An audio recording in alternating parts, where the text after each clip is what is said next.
I woke because snow had found its way under my collar. Cold water slid down my spine while someone laughed above me. A boot pressed between my shoulder blades, grinding my face into the crust beside the forest road. The last snow I remembered had been moving. A white mountainside had broken loose beneath a rescue flare. I had carried a child across a collapsing slope, shoved him into my partner's arms, and heard the avalanche come down like a train inside a tunnel. Now 3 men stood around me in leather hunting coats.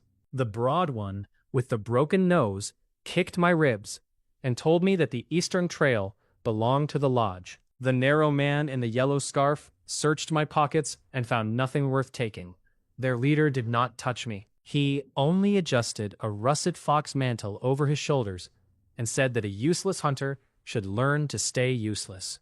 They left me where the road bent toward the black pines. I lay still until their steps faded. Then memories that belonged to another life opened behind my eyes. My name was Taryn. I was 25 years old. I had a wife named Mira. She was carrying our child, and there was almost no food left in our house. That knowledge hurt worse than the boot. Taryn pushed both hands into the snow and rose to one knee. That was how his second life began, half frozen, beside a road at the edge of Rime Hollow, in the body of a man whom the village had already decided to bury. His right eye had swollen nearly shut. Blood from a split lip had frozen in a dark line along his chin. Every breath pulled at his ribs, but nothing shifted under his fingers when he checked them. Bruised, perhaps cracked, yet not broken through. He had worked with worse injuries on mountain slopes. The old instinct returned before he finished the thought. Shelter first, warmth second, food after that. Pride could wait until spring. The road descended between black pine trunks. Their lower branches bowed beneath new snow. Taryn followed the shallow ditch where the wind had stripped the ground almost bare. Walking there demanded more care, though it saved his legs from sinking to the knee. The body knew the trail. His mind knew why each choice mattered. He passed the first houses near dusk. Smoke rose from clay chimneys in thin gray threads. A woman chopping kindling saw the bruises on his face and lowered her eyes. 2 boys beside a goat pen stopped whispering until he had gone by. No one called to him. Rime Hollow had fewer than 60 houses, most built from dark timber and packed moss. The hunting lodge stood near the center, broad-roofed and bright with 3 chimneys. Its smokehouse was larger than a village shrine.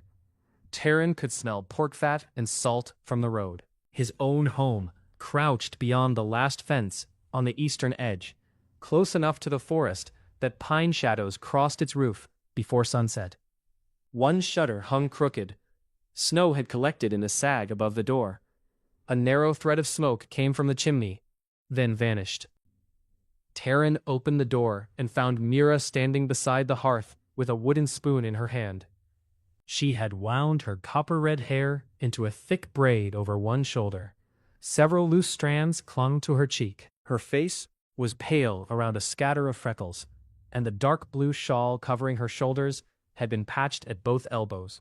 One hand rested below the round weight of her belly. Her amber eyes moved from the blood on his collar to the swelling at his temple. The spoon slipped from her fingers and struck the floor. She crossed the room before he could close the door. Her first touch landed on his coat, light enough to test whether he would fall. Then she guided him to the bench near the hearth and began loosening the frozen ties at his throat. Taryn looked past her at the cooking pot. Steam rose from water clouded with a few shreds of dried root. One bowl sat on the table. Mira said she had already eaten while waiting for him. The pot was cold along the upper rim. The fire had only recently been stirred. He checked the small shelf near the wall and found 1 fistful of barley in a cloth bag, half an onion, and 3 wrinkled turnips. His borrowed memories supplied the rest. Mira had said the same thing the previous night. She had pushed her share toward him then as well. Taryn picked up the single bowl and held it out to her. Eat.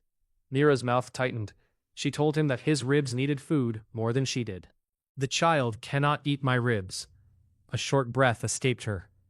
It might have become a laugh on another day. She sat, because he kept holding the bowl in front of her, and he watched until she swallowed the first spoonful. Only then did he turn his attention to the room. The roof leaked near the western wall. A pot caught the meltwater. The woodpile beside the hearth would last 4 days if they burned carefully. A rolled deerskin blanket had gone thin at the center. On wooden pegs near the door hung an old knife, a small coil of snare wire, and a yew bow with a crack along its upper limb. 3 arrows stood in a clay jar. One shaft bent left. Another had lost half its fletching. The third carried a blunt bone point. The local Terran had owned better gear 2 weeks earlier. The hunting lodge had taken it after expelling him. Vardek, the pale-haired lodgemaster, had accused him of stealing a silver fox pelt and abandoning a hunt. Brock and Savel had supported the lie. A young hunter named Dren knew the truth because Terran had carried him home through a storm. But Dren's mother and brothers depended on lodge rations.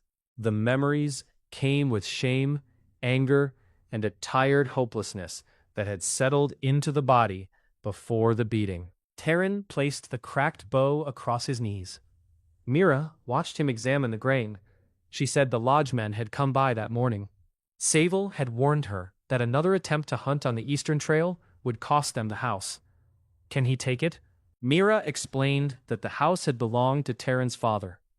The lodge had no legal claim, yet Vardek controlled the men who settled disputes and the traders who bought meat. A paper right carried little weight when the village store refused salt and flour. Terran ran his thumb along the crack. It was shallow, following the grain for the width of 2 fingers. The old owner had wrapped it badly with rawhide. With glue and proper binding, the bow might survive a light draw. He had no glue. Mira pointed to a small jar behind the turnips. Fish glue remained at the bottom, saved from repairing boots. Then she pulled loose a narrow strip from the frayed inner edge of her dark blue shawl. They worked beside the hearth. Terran warmed the yew slowly, pressed the crack closed, and wrapped the limb first with the old rawhide, and then with the blue cloth, drawing the glue through both layers. Mira held the bow steady while he tightened the repair. Her fingers were thin from hunger, though they did not shake. Outside, wind brushed dry snow against the shutter. When the repair was finished, Terran tested the string with 2 fingers. The bow creaked. The sound was quiet, but in the small room it carried like a warning. Mira asked what he planned to do. Hunt. She looked at the 3 arrows. Then she looked at his face. Terran understood the calculation behind her silence. He could stay home, share their last barley, and watch the firewood disappear. Perhaps a neighbor would offer a turnip. Perhaps Oren the herbalist would find something. The child was due within weeks. Early snow had already sealed the high road, and every family in Rime Hollow was counting meals. A rescue team never waited for a mountain to become kinder. Terran set the bow near the hearth so the glue could cure. He ate half a turnip and drank hot water. Mira tried to make him take the other half. He cut it into 3 pieces, placed 2 in her bowl, and kept 1. That night they lay close beneath the thin deerskin. Mira's back rested against his chest. Her breathing stayed even until she thought he slept. Then her hand moved over her belly, slow and protective. Terran stared at the dark rafters. He knew avalanches, exposure, broken bodies, panic, and the dangerous calm that came before a storm. The forest beyond the wall belonged to another world, yet snow obeyed the same wind. Hunger weakened a person in familiar ways. Fear shortened judgment everywhere. He had 3 arrows, a damaged bow, and a body that had lost too much weight. Terran left before sunrise. Mira had tied a second small knot into the faded blue repair cloth, so he could see if the binding shifted. She also packed the last half onion into his coat pocket. When he noticed, he put it back on the shelf. They argued in low voices until he cut off 1 small piece and took that with him. The eastern slope behind the house was poor hunting ground. Every boy in Rime Hollow knew it. The soil rose sharply beneath the pines, streams froze early, and the wind carried a hunter's scent uphill. The lodge left it open because game rarely stayed there. Rarely did not mean never. Terran moved along the base of the slope, placing each boot in the depressions between roots. His local memories offered old tracks and names. His mountain training supplied a habit of reading surfaces as a whole. Snow told stories through compression. A shallow oval under the branches meant fallen snow from above. A clean split near a stump meant a small hoof. Fine powder sprayed behind paired marks suggested a hare moving quickly. He found the first trail 20 minutes from the house. The prints were fresh enough that their edges had not softened. A snow hare had crossed from a cluster of thorn brush toward a wind-fallen pine. Terran did not follow directly. He circled downslope, checked where the animal had paused to feed, and found 2 regular passages beneath a bent branch. The snare wire in his pocket was old copper, stiff at the twists. He formed a loop, anchored it to a springy sapling, then brushed his tracks with a pine bough. His hands knew the motion from Terran's old life. The mind behind them improved the placement, narrowing the approach with loose twigs so the hare would take the center path. One snare could feed them for a day. It could also remain empty until they starved. Terran kept moving. By mid-morning his ribs burned. The repaired bow pulled unevenly when he tested it. He found squirrel sign, old grouse scratches, and the trail of a fox, though nothing offered a clean shot. The cold deepened under cloud cover. Sweat had gathered at the base of his back from the climb, so he stopped beneath a thick spruce, opened his coat, and let the moisture escape before it chilled him. That simple pause had saved climbers before. The local Terran had never thought of sweat as a threat. He ate the piece of onion and waited until his breathing steadied. A faint tapping came from uphill. Terran turned his head. A black pine cone trembled on the snow. Another sound followed, softer. Something was digging behind a fallen trunk. He crawled to the right until he could see over the bark. A snow hare sat beside exposed roots, scraping frozen moss with its forepaws. Its winter coat blended with the ground. Only the black tips of its ears gave it shape. The distance was 20 paces. Close for a healthy archer. Too far for the bent arrows and weakened bow. Terran eased the least crooked shaft from his back. The fletching was worn, so he rotated the damaged side upward. He set the bone point against the string and drew. The repaired limb complained. Blue cloth tightened around the wood, yet the binding held. His left shoulder trembled. The hare lifted its head. Terran released before his strength failed. The arrow crossed the clearing with a sideways wobble and struck the fallen trunk a handspan behind the animal. The hare vanished between the pines. He closed his eyes for one breath. The shot had failed because he had treated the bow like the equipment he remembered from Earth, expecting clean response from poor material. Anger would not straighten the shaft. He retrieved the arrow and studied the mark. The point had entered at an angle, confirming that the bent shaft pulled right during flight. He scraped one side with his knife, heated the wood beneath his coat, and bent it against his knee. The result remained ugly, though less hopeless. Near noon, he returned to the snare. The sapling had sprung upright. A white shape hung beneath it, kicking weakly. The hare had caught around the neck and one foreleg. He ended its struggle with a precise twist, then crouched in the snow with both hands around the warm body. A soundless pressure moved through him. Words appeared somewhere behind his sight.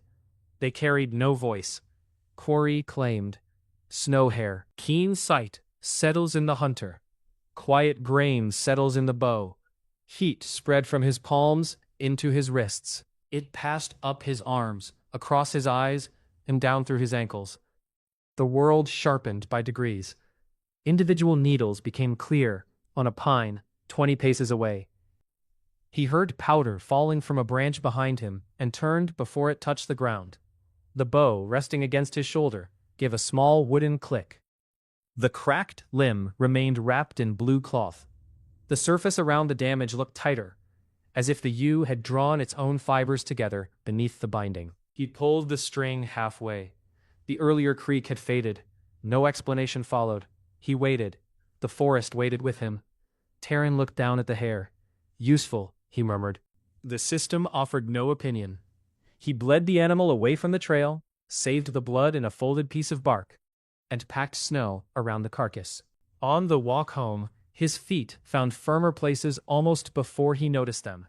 The improvement did not feel like a new skill placed inside him. His body simply made better choices. Mira opened the door while he was still crossing the yard. Her gaze found the hair in his hand. She pressed one palm against the door frame and closed her eyes for a moment. Then she stepped aside, already telling him to hang it near the hearth rather than bring snow onto the floor. They worked together. Mira skinned the hair with careful cuts, preserving the hide. Taryn removed the tendons from the hind legs and set the bones aside for points and needles. The liver went into the pot first. Half the meat followed with barley and the last turnips. The smell filled the house. Taryn sat at the table while Mira stirred. Warmth from the hearth touched his bruised face. For the first time, he noticed that the thin lines around Mira's eyes came from more than worry. She had been sleeping lightly for weeks, waking whenever the wind moved the shutter. She divided the stew into 2 bowls. Taryn saw her place more meat in his. He switched the bowls while she reached for the spoon. Mira stared at the larger portion, then at him. "Your ribs," she said. "Your passenger." Her hand settled over the child. A small movement pressed against the wool of her dress. Taryn leaned forward before he could stop himself. Mira took his wrist and placed his palm where the movement had been. A second push met him, firm and impatient. The mountain rescuer had died after placing a stranger's child into safe hands. The hunter had spent months fearing he could not protect his own. Those memories no longer felt separate. They ate slowly.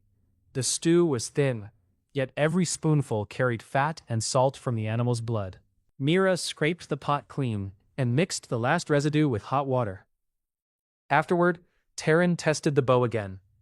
He could draw it farther with less shaking.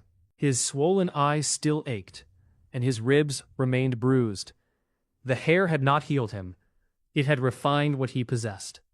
That distinction mattered. He straightened the second arrow over steam. Mira cut fresh fletching from an old pillow feather. They talked about the next hunt through the work. She knew that a clean fox pelt could sell for 18 copper bits, perhaps 22 if the winter coat had fully come in. Flour currently cost 1 copper bit a pound. Salt cost 4, because Vardek had doubled the price after the high road closed. 20 copper bits made 1 silver crown. The lodge charged members 1/3 of every kill. It also charged for the smokehouse, storage hooks, and salt. Independent hunters could sell directly to traveling traders, but the lodge threatened anyone who bought from them. Mira had learned numbers from her mother, who once kept accounts for a mill. She scratched figures into wood ash with the tip of a spoon. 1 hair every 2 days would keep them alive. It would never repair the roof, fill the woodpile, buy cloth for the child, or pay Oren when the birth came. They needed larger game and a way to preserve it. Taryn looked at the white hide stretched beside the hearth. The forest had given him food, clearer sight, and a stronger bow. It had also shown him the shape of the road ahead. Every successful hunt could change their bodies and their home. He intended to use both changes well. During the next 4 days, Taryn took 2 more hares and a grouse. Each kill brought a smaller wave of warmth than the first. Yet the changes remained. His steps grew quieter. His eyes adjusted faster when he moved between open snow and forest shade. The grouse added steadiness to his hands and a faint smoothness to the bow's release. Mira noticed before he explained anything. She stood in the yard one morning with her blue shawl wrapped around her head and watched him place 3 arrows into a charcoal circle on the woodpile. The target was 15 paces away. 2 shafts struck close enough that their fletching touched. The third landed a finger lower. A week earlier, the old Terran had struggled to hit a stump at that range. Mira picked up the grouse feathers drying under the eaves and asked whether a beating had knocked something into place. Terran told her that hunting seemed to leave more behind than meat. He described the silent words after the first hare and the change in the bow. He expected fear, or at least disbelief.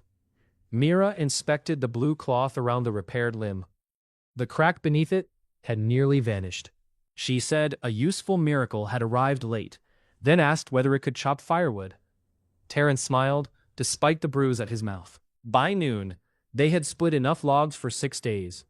The fox trail appeared beyond the frozen stream on the 5th morning. Its prints ran straight across open snow, then doubled back beneath a leaning pine. The animal had stepped in its own tracks for several paces before jumping sideways onto a stone. A less careful hunter might have followed the false line toward the western ridge, where lodgemen checked their traps. Terran crouched beside the stone. A red hair clung to a rough edge. The fox had brushed it while landing. He searched the surrounding snow for weight rather than shape. A shallow dent beneath low branches showed where the animal had landed. Its next steps passed over exposed roots, leaving almost nothing. Terran followed for an hour. The trail crossed the stream twice. It moved downwind of a rabbit warren, circled a deadfall, then entered a field of young pines where branches hung close to the ground. The fox was hunting. It also knew something followed. Terran found proof when he reached a small clearing. The fox had sat behind a stump and watched its own trail. A few grains of disturbed snow marked the place. From there it had turned toward a rocky rise that offered a view of the forest below. He stopped chasing. On mountain searches, lost people often walked away from rescuers because panic pulled them downhill or into shelter. Following every footprint could waste hours. A good rescuer predicted the next decision. A fox needed cover, prey, and a route back to its den. The rocky rise offered only the second. Beyond it lay a narrow ravine with brush along the bottom. Terran circled wide, keeping the wind in his face, and climbed the opposite side. His improved feet moved through crusted snow with little sound. He reached a fallen cedar overlooking the ravine and waited behind its exposed roots. The cold settled into his knees. Wind pushed fine ice against his cheek. An hour passed. A red shape appeared between the gray bushes. The fox moved low, its winter coat thick and bright against the shadow. Black legs stepped with delicate care. It paused every few paces and tested the air. Terran's scent traveled behind him, away from the ravine. He set an arrow on the string. The fox stopped beneath a branch. Its body faced away, yet its head turned slightly. The angle exposed only the narrow space behind one shoulder. The stronger bow came back smoothly. His left hand remained still. He felt the bent shaft wanting to drift, and adjusted a fraction before release. The arrow struck behind the shoulder. The fox sprang forward. It covered 10 paces, stumbled, and vanished under the brush. Terran did not rush after it. A wounded animal could bite, and a hurried pursuit ruined pelts. He counted 50 breaths, then followed the blood drops into a hollow beneath the roots. The fox had died curled against the earth. Quarry claimed. Red fox. Swift reaction settles in the hunter. True flight settles in the bow. Warmth flashed through Terran's spine and fingers. His vision seemed to widen. He could hold the center of the scene, while noticing movement at its edges. The bow's string tightened with a clear note when he plucked it. He carried the fox home inside his coat to keep blood from freezing into the fur. Mira spent the afternoon skinning it. Her knife moved around the paws and muzzle with patient precision. She packed the hide with wood ash, scraped the flesh side, and stretched it on a frame Terran built from willow. The pelt had no torn belly, and only one small arrow hole. 20 copper, Mira said. 22, if Kelm is cold enough to want it for himself. Kelm was a traveling trader trapped in Rime Hollow until the high road reopened. He kept his wagon beneath a shed near the inn and complained about the village prices every morning. They carried the cured pelt to him 2 days later. Kelm had a black mustache, orange wool gloves, and the suspicious eyes of a man who believed every customer had hidden a hand inside his purse. He praised the color, criticized the size, and offered 14 copper. Mira folded the pelt without answering. She pointed out that the guard hairs were unbroken, the tail was full, and the cut around the face would allow a hoodmaker to use the entire mask. Then she reminded him that Vardek's lodge had sold 2 damaged pelts for 18 each the previous week. Keln asked how she knew. Mira said that his assistant talked loudly while drinking. The trader paid 22 copper. They bought 8 pounds of flour for 8 copper, a pound of rendered fat for 2, 2 iron arrowheads for 4, and spent 1 copper each on lamp oil and a packet of birthing thread from Orin. 6 copper remained. Terran carried the goods under his coat as they crossed the village square. The weight felt greater than the fox itself. Flour meant bread for days. Iron points meant larger prey. Lamp oil meant Mira would not sit in darkness while sewing. 3 men stood outside the hunting lodge. Brock was easy to see from across the square. He had a shaved head, a rust-colored beard, and shoulders broad enough to block the lodge door. A boar tusk hung from one ear. Sable leaned beside him in his yellow scarf. Ash-blue hair was tied low at his neck, framing a narrow face arranged around a thin smile. Vardek stood between them.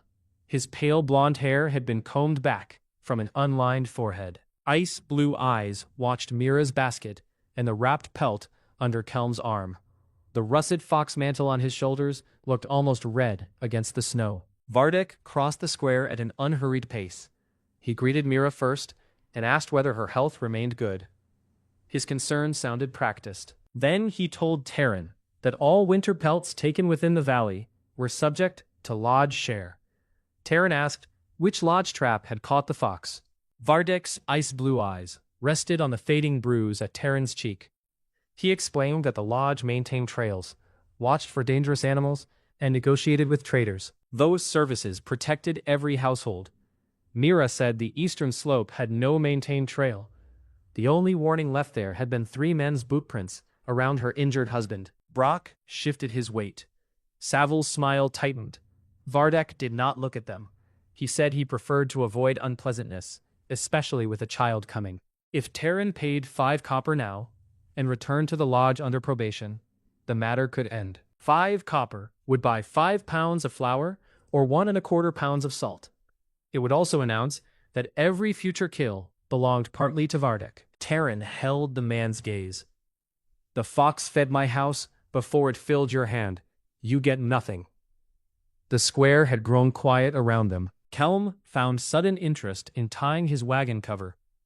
Vardek's expression barely changed. Winter is long, Terran. A man without the lodge discovers how long it can be. Terran looked toward the lodge chimneys, then toward his own house, beyond the eastern fence. Then I will make sure I am not isolated. He walked on with Mira beside him. They had reached the edge of the square when she slipped her hand into his. Her grip was warm inside the mitten. She did not praise the confrontation. Instead, she asked how much flour 5 copper would buy. 5 pounds. How many days? 5, if we stretch it. Then, refusing him, kept 5 days in our hands. That evening, they ate flatbread fried in a thin layer of fat. Terran fitted the new iron heads onto straightened shafts. Outside, the wind carried a long animal cry from the forest. A second call answered from closer to the house. The sound came again, low and hungry. Wolves had reached the eastern fields. The first wolf appeared after midnight. Terran had banked the hearth and moved the dressed carcass scraps into a covered pit beyond the woodpile. He knew predators might still smell blood, so he had spread ash near the yard entrance and hung 3 small bone pieces on cord beneath the eaves. Anything brushing the wall would make them click. The warning came as a single dry tap. His eyes opened. Mira lay beside him, one hand beneath her cheek. Terran slid from the bed, pulled on his boots, and reached for the bow. Another tap sounded near the rear wall. He lifted the shutter by a finger's width. Moonlight silvered the yard. Snow had stopped falling, leaving a clean surface around the house. A gray wolf stood beside the woodpile with its nose raised. It was lean enough that its ribs showed through the winter coat. 2 more shapes moved near the fence. Terran lowered the shutter and woke Mira with a hand on her shoulder. He told her to dress, move the table against the door, and keep the iron poker near the bed. She asked, "How many?" "At least 3. Mira's face changed when a howl rose from the pines. She did not waste time asking whether the walls would hold. She pulled on her blue shawl, wrapped a blanket around her belly, and began moving the table. Terran checked the arrows. 2 iron points, 1 bone. The bow felt firm in his hand, stronger than the yew had any right to be after a crude repair. A wolf struck the shutter. The wood jumped inward. Mira caught the latch before it lifted. Claws scraped across the outer boards, then dropped away. They were testing the house. Wolves rarely attacked people behind walls, unless starvation or sickness stripped caution from them. These animals had come farther into the village than any pack should. Their coats looked rough, yet their movement remained coordinated. Hunger drove them. Something else had driven them from their range. Terran moved to the loft ladder above the bed. The roof had a patch near the chimney where he had replaced loose bark but not sealed it. He climbed, pushed through the patch, and eased onto the low slope. Cold struck his face. The house roof creaked beneath his weight. From above, he counted 6 wolves. 2 waited near the fence. 1 paced behind the shed. 3 surrounded the house. The largest stood just beyond the woodpile, darker than the others, with a pale scar down its muzzle. The alpha looked toward him at once. Terran set an iron arrow on the string. The wolf beneath the shutter lunged again. At the same moment, the alpha barked, and the 2 near the fence broke into a run toward the door. They had noticed Mira moving inside. Terran drew and fired at the nearest runner. The arrow struck behind its ribs, but angled forward, driving into the chest. The wolf tumbled across the snow. Quarry claimed. Gray wolf. The warmth reached Terran before the body stopped moving. His lungs opened. Cold air entered deeper. The second runner changed direction and leaped against the wall below him. Its forepaws caught the edge of the roof. Terran stepped back as its teeth snapped near his boot. He struck the wolf's muzzle with the bow limb. The stronger yew held. The animal fell, landed hard, and scrambled away. It circled toward the shed, using the smaller wolves to keep Terran's attention divided. A crash came from below. The rear shutter split along one hinge. Mira shouted his name. Terran crawled across the roof, hooked one leg around the chimney, and looked down. A wolf had forced its head through the opening. Mira stood inside, with the poker held in both hands, driving the heated tip toward its eyes. The animal jerked back, smoking fur filling the room. Terran fired the bone arrow downward. The angle was poor. The point struck the wolf's neck, but failed to penetrate deeply. It tore free of the shutter and wheeled toward the yard. The alpha launched from behind the shed. It had waited for him to lean over the roof. The dark body hit Terran's left side. One paw raked his coat. Teeth closed around the bow grip instead of his wrist, because he shoved the weapon between them. The impact dragged him down the roof. His boots lost purchase. He struck the eave, rolled, and fell into the snow beside the wall. Pain flashed through his bruised ribs. The alpha landed 3 paces away, with the bow still caught between its teeth. It shook its head, trying to tear the weapon from his hand. Terran released the grip rather than be pulled forward. The wolf stumbled backward with the sudden loss of resistance. Terran reached beneath his coat for the knife. 2 smaller wolves closed from the yard. He moved toward the narrow passage between the house and woodpile. Only one animal could reach him there at a time. The first wolf rushed with its head low. Terran kicked a loose log into its path. The animal cleared it, yet the jump raised its chest. He stepped inside the jaws, caught the thick fur beneath its neck with his left hand, and drove the knife behind the foreleg. The wolf twisted. Its teeth closed on his sleeve and scraped leather. Terran held until the body weakened, then shoved it aside. Quarry claimed. Gray wolf. Endurance deepened. The second wolf entered the passage more carefully. It snapped once, retreated, and waited for the alpha. The dark wolf had dropped the bow. It came forward with one side of its muzzle bleeding from splintered wood. Its pale eyes fixed on Terran. Behind it, the winged wolf from the shutter dragged one foreleg through the snow. 4 living animals remained. Terran's knife was slick. The bow lay in open ground 6 paces away, the house wall pressed against his shoulder. and Mira was inside with a broken shutter. He needed to change the pack's shape. A clay jar of rendered scraps sat beneath the woodpile roof. Terran had planned to use it for glue. He struck the jar with his heel. It broke, spilling fat across the logs and snow. The nearest wolf flinched at the sound. Terran grabbed the oil lamp, hanging from a peg beside the door. Mira had lit it inside and pushed it through the broken shutter when she understood what he was doing. He threw the lamp into the fat. Flame climbed the side of the woodpile in a sudden orange sheet. The wolves scattered from the heat. The narrow passage filled with light. Terran ran through the opening, snatched the bow, and rolled behind the chopping block. The alpha recovered first. It did not retreat from the fire. It crossed in front of the flames, becoming a black shape edged in orange, and drove straight toward him. Terran had one iron arrow left.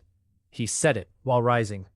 The alpha was too close for a full draw. He stepped backward, planted one foot against the chopping block, and pulled until the string touched his cheek. The wolf sprang. Terran released beneath its lifted foreleg. The iron point entered the chest and drove deep. The animal struck him anyway. Its weight knocked him onto his back, jaws snapping beside his ear. Hot blood spread across his shoulder. He shoved the bow crosswise under its throat and rolled. The wolf tried to rise. Its hind legs dug trenches in the snow. Then the strength left them. Quarry claimed, scarred wolf leader. The hunter receives the pack's breath and warning. The bow receives winter sinew. Heat surged for Terran's lungs and spine. His hearing sharpened until he could separate the crackle of the woodpile from Mira's breathing inside the house. A pressure at the base of his skull turned toward movement before his eyes followed. The remaining wolves stood near the fence. Terran rose beneath the weight of the dead alpha. He pulled the arrow free, wiped it once across the snow, and set it to the string. The pack watched him draw the blood-darkened bow. One wolf backed away. The others followed. They crossed the fence and disappeared among the pines, leaving the wounded animal near the shutter. It tried to crawl after them. Terran approached carefully and ended its pain. Silence returned in pieces. Mira pulled the table away from the door. When she stepped outside, the blue shawl had slipped from her hair and the poker remained clenched in her hand. Her gaze moved over the bodies, the burning edge of the woodpile, and the blood on Terran's coat. She touched the long claw cut near his ribs. The leather had opened, though the skin beneath carried only shallow lines. Terran told her most of the blood belonged to the wolf. Mira pressed her forehead against his chest for one breath. Then she ordered him to bring snow for the fire before their winter fuel burned with the wolves. They worked until dawn. The flames had ruined part of the woodpile, yet the house still stood. Terran skinned all 4 dead wolves while the bodies remained warm. The hide of the animal, burned by Mira's poker, had been scorched and torn, so he cut it into repair patches and saved the other 3 whole. The alpha's hide remained intact, including the scarred muzzle. Mira repaired the shutter with a table board and hammered nails while seated to protect her balance. At sunrise, villagers began appearing beyond the fence. They stopped when they saw the carcasses laid in a row. Orin the herbalist came first. His gray hair hung in 2 short braids beneath a moss-green hood, and his cloudy left eye made his stare seem crooked. He examined Terran's side, smelled the wolves' mouths, and studied their paws. Orin pressed 2 fingers into the scarred leader's paw. "Hill wolves," he said. "They came from north of the Frost Ridge, and something made them run hungry." One paw carried a cut packed with pale hair, longer than a deer's. Terran held the hair against his glove. It was white, coarse, and nearly the length of his finger. Something large had fought the pack before they reached Rime Hollow. Across the yard, a little girl touched the scarred alpha's tail and whispered that Terran had killed all of them. Her father pulled her back, though his eyes stayed on the hides. By noon, everyone in the village knew that the failed hunter at the eastern edge had defended his house from 6 wolves. At the hunting lodge, Vardik learned the same thing. The wolves changed the way people looked at Terran. They did not turn the village into his friend overnight. Hunger made people careful. and Vardek's lodge controlled most of the smoked meat in Rhyme Hollow. A family that angered him could find its ration delayed until the children cried. Even so, the lowered eyes on the road began to lift. Men came to inspect the prince around Terran's house. Women asked Mira whether the alpha hide might be traded for blankets. 2 boys offered to carry water in exchange for seeing the arrows. Terran accepted the water and made them stand outside the fence while he worked. He spent the morning scraping hides and repairing the wall. The wolf gifts remained in his body. His ribs still hurt, yet he could lift a log that would have required both hands and a pause the previous week. Cold no longer entered his lungs like a blade. The air warned him of movement through tiny changes in sound and pressure. The bow had changed more visibly. Its upper limb had darkened around the repaired crack. The faded blue binding had tightened into the wood, and the crack beneath it had joined so smoothly that only a pale seam showed at the edges. He drew it to his ear.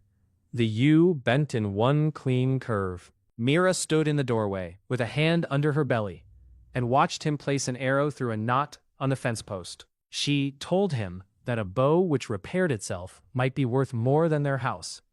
Terran retrieved the shaft and said it was also easier to carry. Orin returned after noon with willow bark for Pain, dried nettles from Mira, and news from the village. Vardek had called a lodge meeting. The old man suspected the subject wore black hair with a silver lock, and had killed a wolf leader outside his own door. Terran's silver forelock had become more noticeable since the swelling around his eye faded. It fell over the scar, crossing his left eyebrow, bright against the rest of his black hair. His cold green eyes looked clearer as hunger released its grip on him. Orin studied him for a moment and said the color made him look like winter had marked him for collection.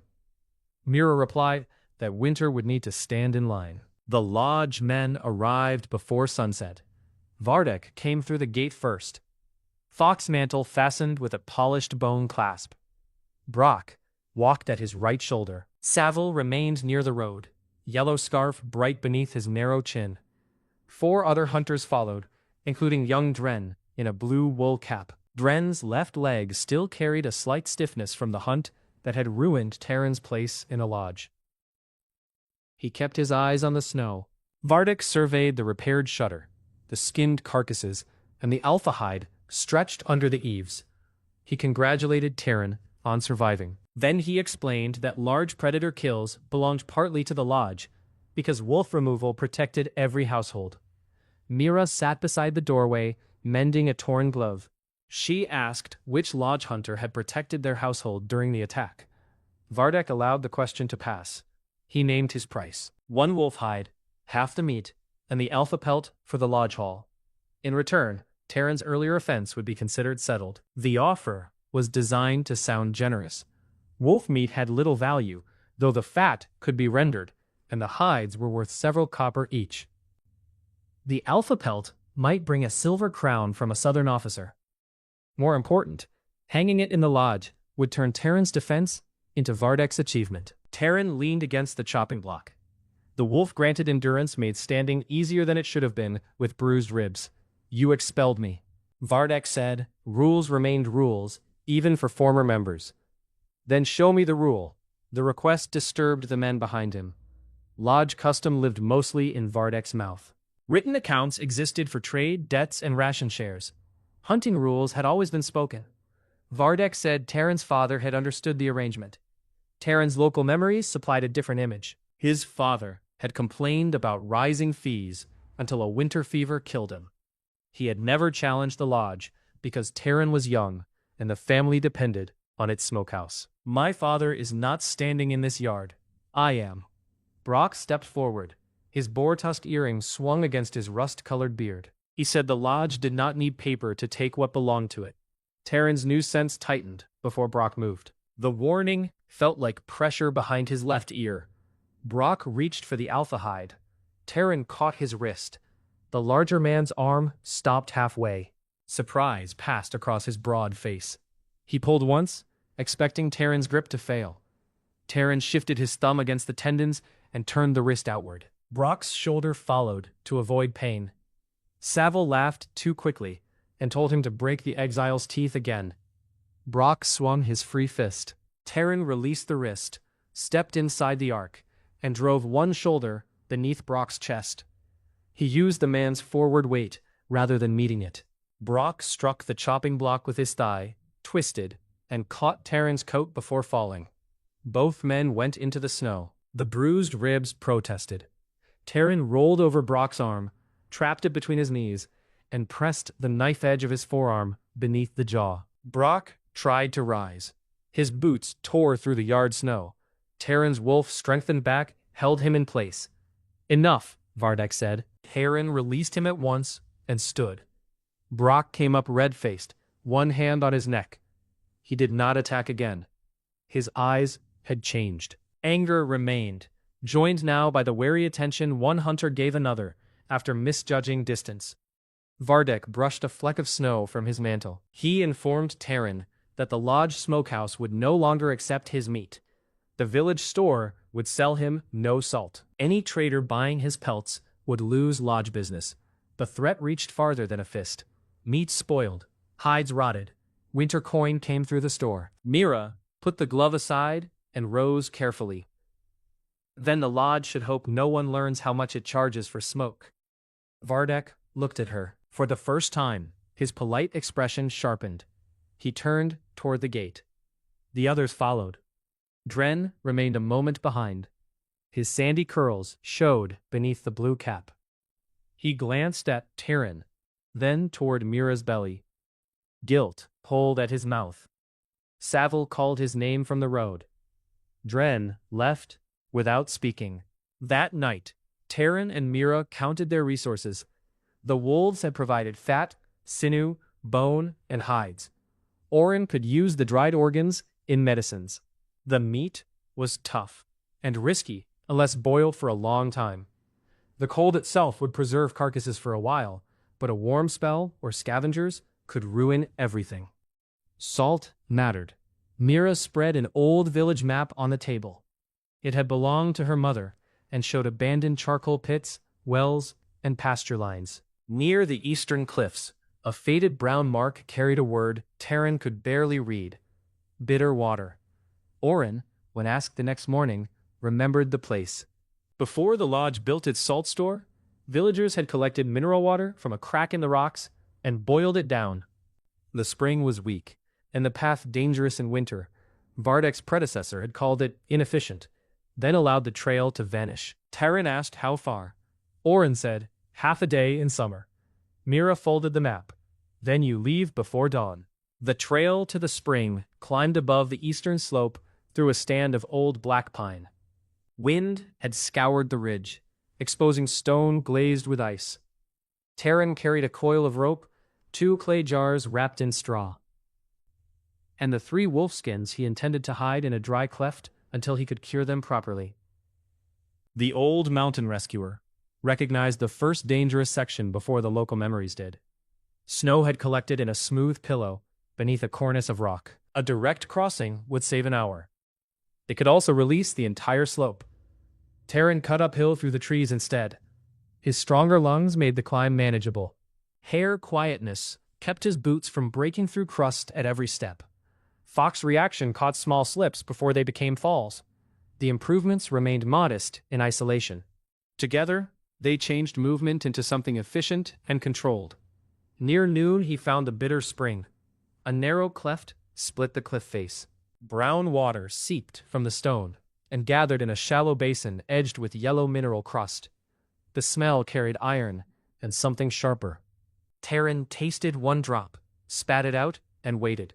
It was briny enough to promise salt after boiling. Animal prints covered the mud around the basin.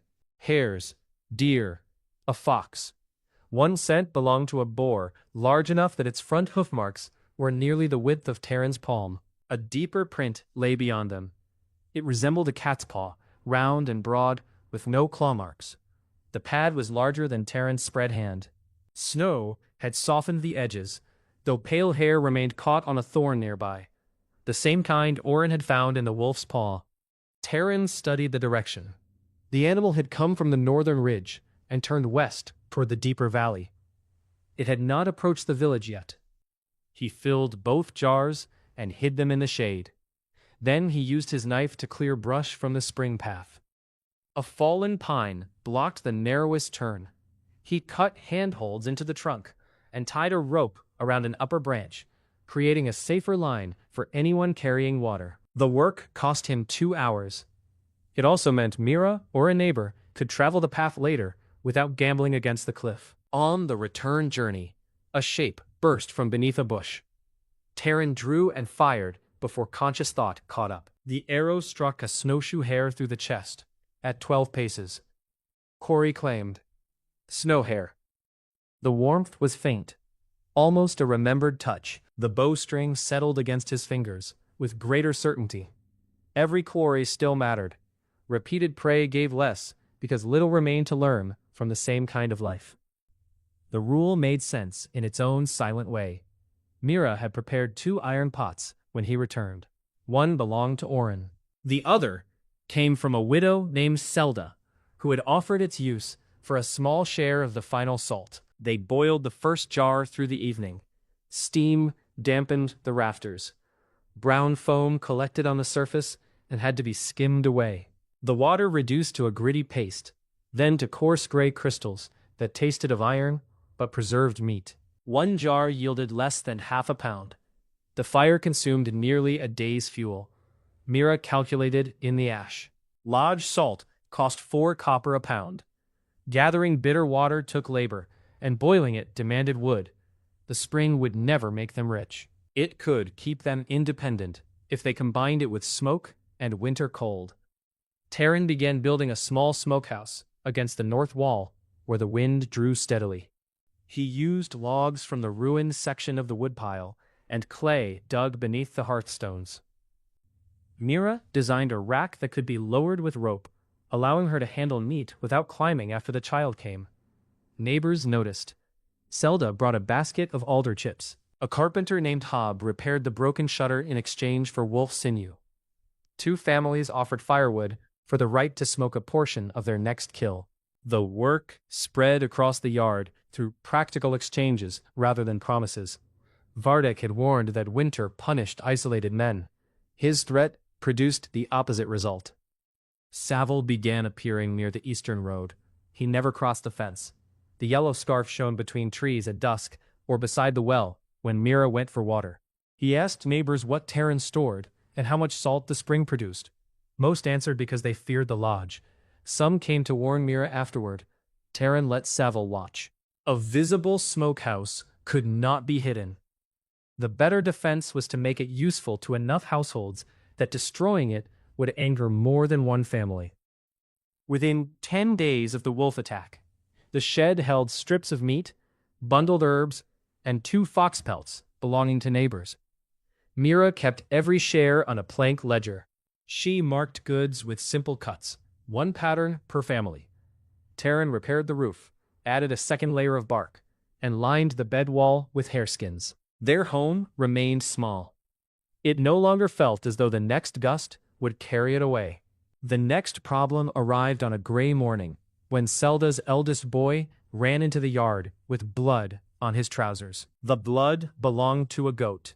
Something had broken through their fence before dawn, killed 2 animals, and ripped open the winter root pit. The boy described a black shape that moved like a cart with tusks. Taryn found the tracks behind Selda's house. The boar's front hooves had punched deep into frozen soil. It had shattered a fence rail with its chest and turned over stones while rooting. One print showed a split in the left hoof. The same mark appeared near the bitter spring. This was no ordinary hungry pig. It had learned that human homes held food. Taryn followed the trail to the forest edge, where 3 lodge hunters already stood. Brock held a heavy spear. Dren carried a short bow. Vardek watched the tracks from horseback, his russet mantle bright above the snow. Selda begged them to kill the animal before it returned. Vardek explained that the lodge could not risk men for 2 goats unless the lodge council declared a common hunt. A common hunt would require payment from every household that benefited. The widow stared at him. Her family had already lost half its milk animals and a third of its stored roots. Terran asked when the Lodge Council could meet. Vardek said, perhaps in 3 days.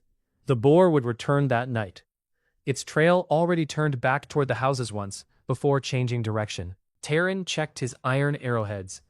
The narrow points made for deer would penetrate skin, yet a boar's shield of fat and scar tissue could stop them. He needed weight and a broad cutting edge. Brock's gaze dropped to Terran's bow. One man with 3 arrows will only teach that beast to hate people. Then, lend me the spear. Brock grunted. Vardek answered for him, saying lodge tools remained with lodge hunters. Terran looked toward the village smithy. Hob, the carpenter, had followed the boy and stood behind Zelda.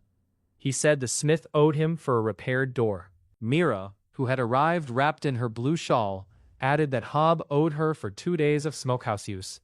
Within an hour, the smith had forged a broad boar head from a broken splitting wedge. Hob made a thick ash shaft. Mira paid for the charcoal with 6 strips of smoked wolf meat.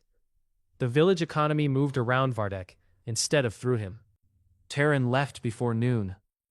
The boar traveled west along the lower forest, staying close to abandoned fields where snow lay thin over frozen roots. Terran followed the split hoofprint and the dark streaks left when the animal's belly brushed brush tips. It was larger than any boar in Terran's inherited memories. He found trees rubbed raw at shoulder height. A pine root carried a tusk groove longer than his hand. The animal had eaten bark, frozen mushrooms, and the remains of a deer killed by wolves. Hunger had widened its diet and stripped caution from it. Terran's plan depended on terrain. A direct charge could outrun a man across short ground. The thick shield over the shoulders turned light arrows. A boar also changed direction faster than its shape suggested. Terran needed a narrow approach, an elevated position, and space for a second shot. The trail entered a shallow ravine filled with dead hazel. One wall rose into broken stone. The other sloped toward a stand of young birches. At the far end, a fallen tree formed a chest-high barrier with a gap beneath its trunk. Terran climbed the stone wall and found a shelf 3 paces above the ravine floor. The boar could not reach it directly, though a determined animal might climb the broken slope to one side. He cleared loose snow from his footing, drove a sharpened stake into the ground as an anchor, and tied a loop of rope around his waist. Then he prepared the shot. The broad arrow was heavy. Its ash shaft bent less than his older arrows. The strengthened bow accepted the weight, but drawing it to full length demanded both shoulders. He tested the line toward the center of the ravine and marked a dark route where the boar should pass. Bait remained the dangerous part. Terran opened a bundle of wolf fat mixed with crushed roots from Zelda's pit. He dragged it along the ravine floor, then carried it downwind toward the boar's trail. At the last crossing, he rubbed blood onto a low branch and stepped backward in his own tracks. He waited on the stone shelf. Snow began to fall, fine enough to blur distance. An hour passed. His legs stiffened. 2 ravens settled above the bait and argued until he threw a pebble at them. The first warning came through the wolf sense at the base of his skull. Pressure turned toward the ravine mouth. A branch cracked. The boar entered slowly. Its bristles were so dark they carried a blue sheen. Old mud and ice armored its flanks. One ear had torn nearly away. Yellow tusks curved from a scarred snout, and the shoulders rose above the hazel brush. The animal stopped before the bait trail. Its small eyes lifted toward the stone shelf. Terran remained still. The wind carried his scent away. The boar could not see him clearly through snow, yet it had survived many hunts. It backed 2 steps, turned as if leaving, then whipped around and charged the wall beneath him. The impact shook loose snow from the rocks. Terran's left boot slipped. The rope caught at his waist and kept him from falling. The boar struck again, driving its tusks into the broken slope. Stone chipped beneath them. It had not followed the bait. It had found the hunter. Terran drew the heavy arrow as the animal backed for a third strike. The angle exposed the top of its shoulder. He aimed behind the ear, where the skull joined the spine. The boar surged forward.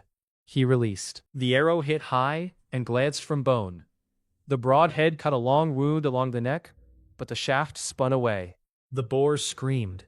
It turned from the wall and ran down the ravine, smashing hazel stems. For 3 breaths, Terran thought it might flee. Then it climbed the side path. The animal had seen the broken slope beside the shelf. It came upward at an angle, hooves driving through loose stone. Terran pulled the rope from the stake and moved toward the fallen tree at the ravine's end. He jumped from the shelf, landed on the sloped bank, and slid the last body length. His hair lightness kept his knees under him. Fox's reaction turned the slide into a run. The boar reached the shelf behind him and launched down.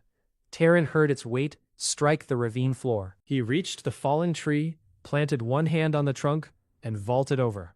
The boar hit the barrier a heartbeat later. Rotten wood burst outward.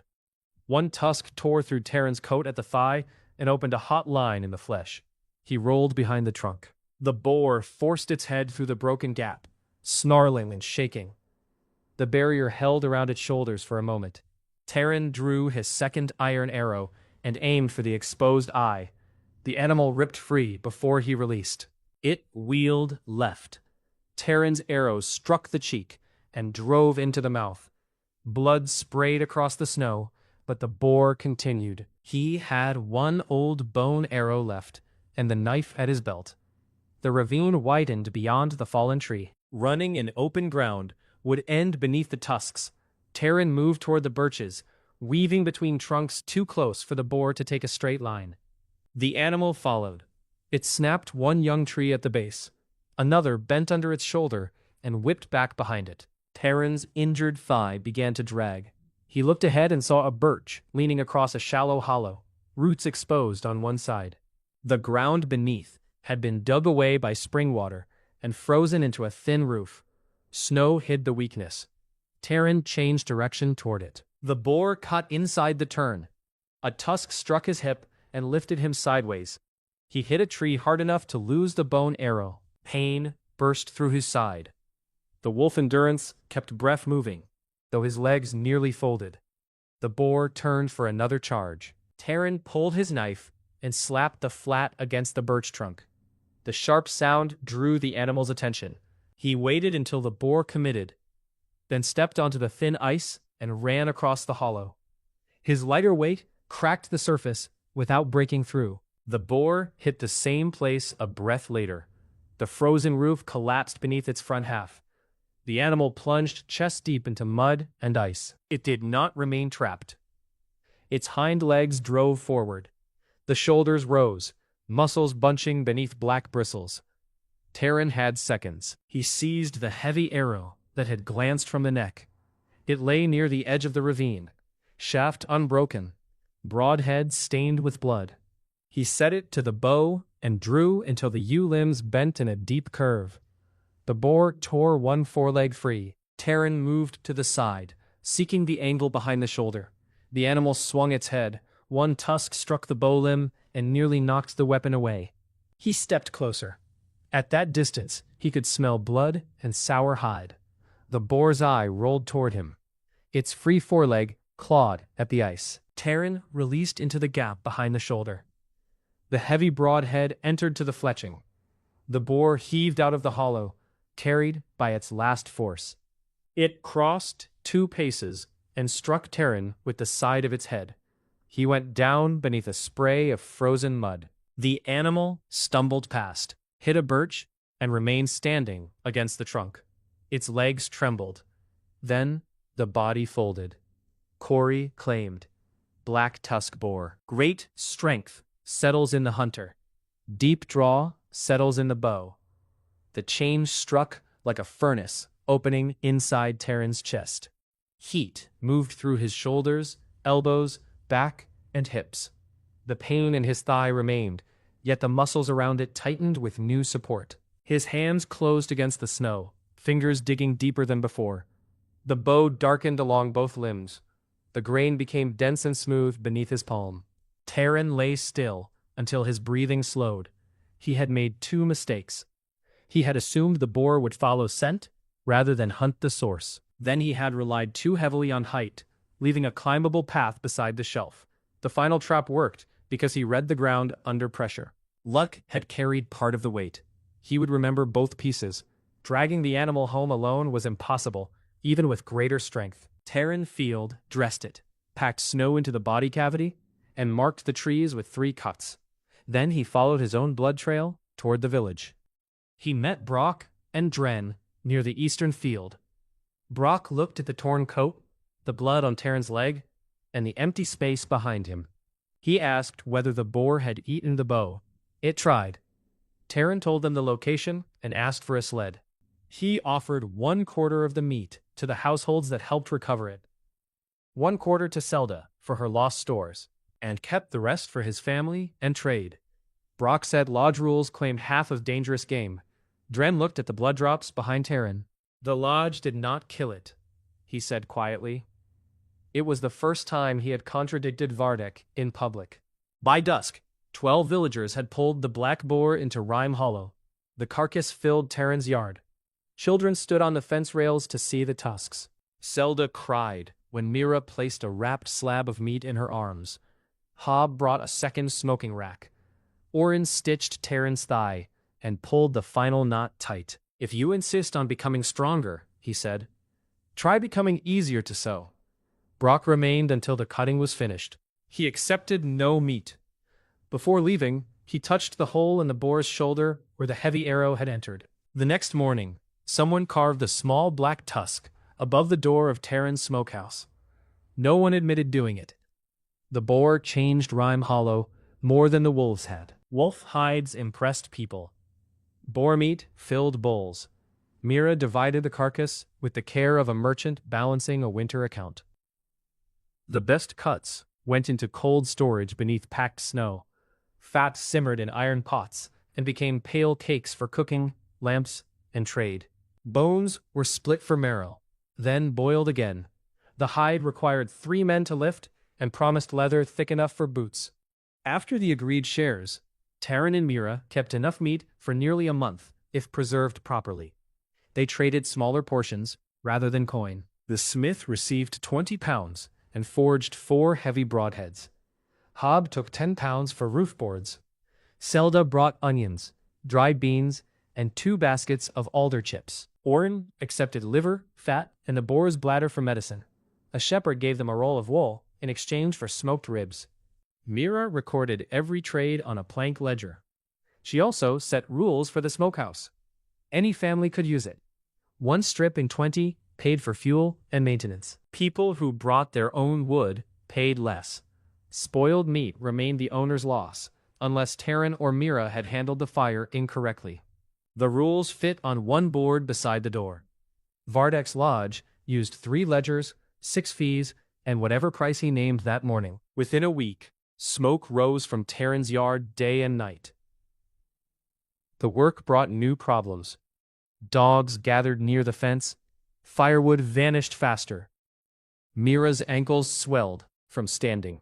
Terran found himself hunting small game at dawn, chopping wood by noon, repairing equipment through the afternoon, and checking the smoke every few hours at night. The system continued to strengthen him through hares, grouse, and 2 pine martens. The changes became fine adjustments. His hearing separated wing beats from falling snow. His hands tied knots faster. The bow released heavy arrows with less vibration. The hollows in his face had begun to fill, and the shoulders beneath his patched coat had grown lean and solid. With black hair, a silver forelock, and clear green eyes, he no longer disappeared among other hunters. His body improved. Time did not. Mira solved part of the pressure by organizing people who used the smokehouse. Zelda took the morning fire. Hob checked the afternoon smoke. A broad-shouldered baker named Pela handled the night watch in exchange for boar fat. Mira inspected the racks once each day and kept the accounts from a stool near the hearth. Terran had thought protection meant carrying every burden himself. Mira turned protection into a structure that could stand when he entered the forest. Their partnership began changing the village economy. Kelm the trader bought 2 whole wolf hides and the matched black boar tusks directly from Terran. Vardek threatened to cut him off from lodge pelts. Kelm responded that a trader trapped by snow had little use for future promises.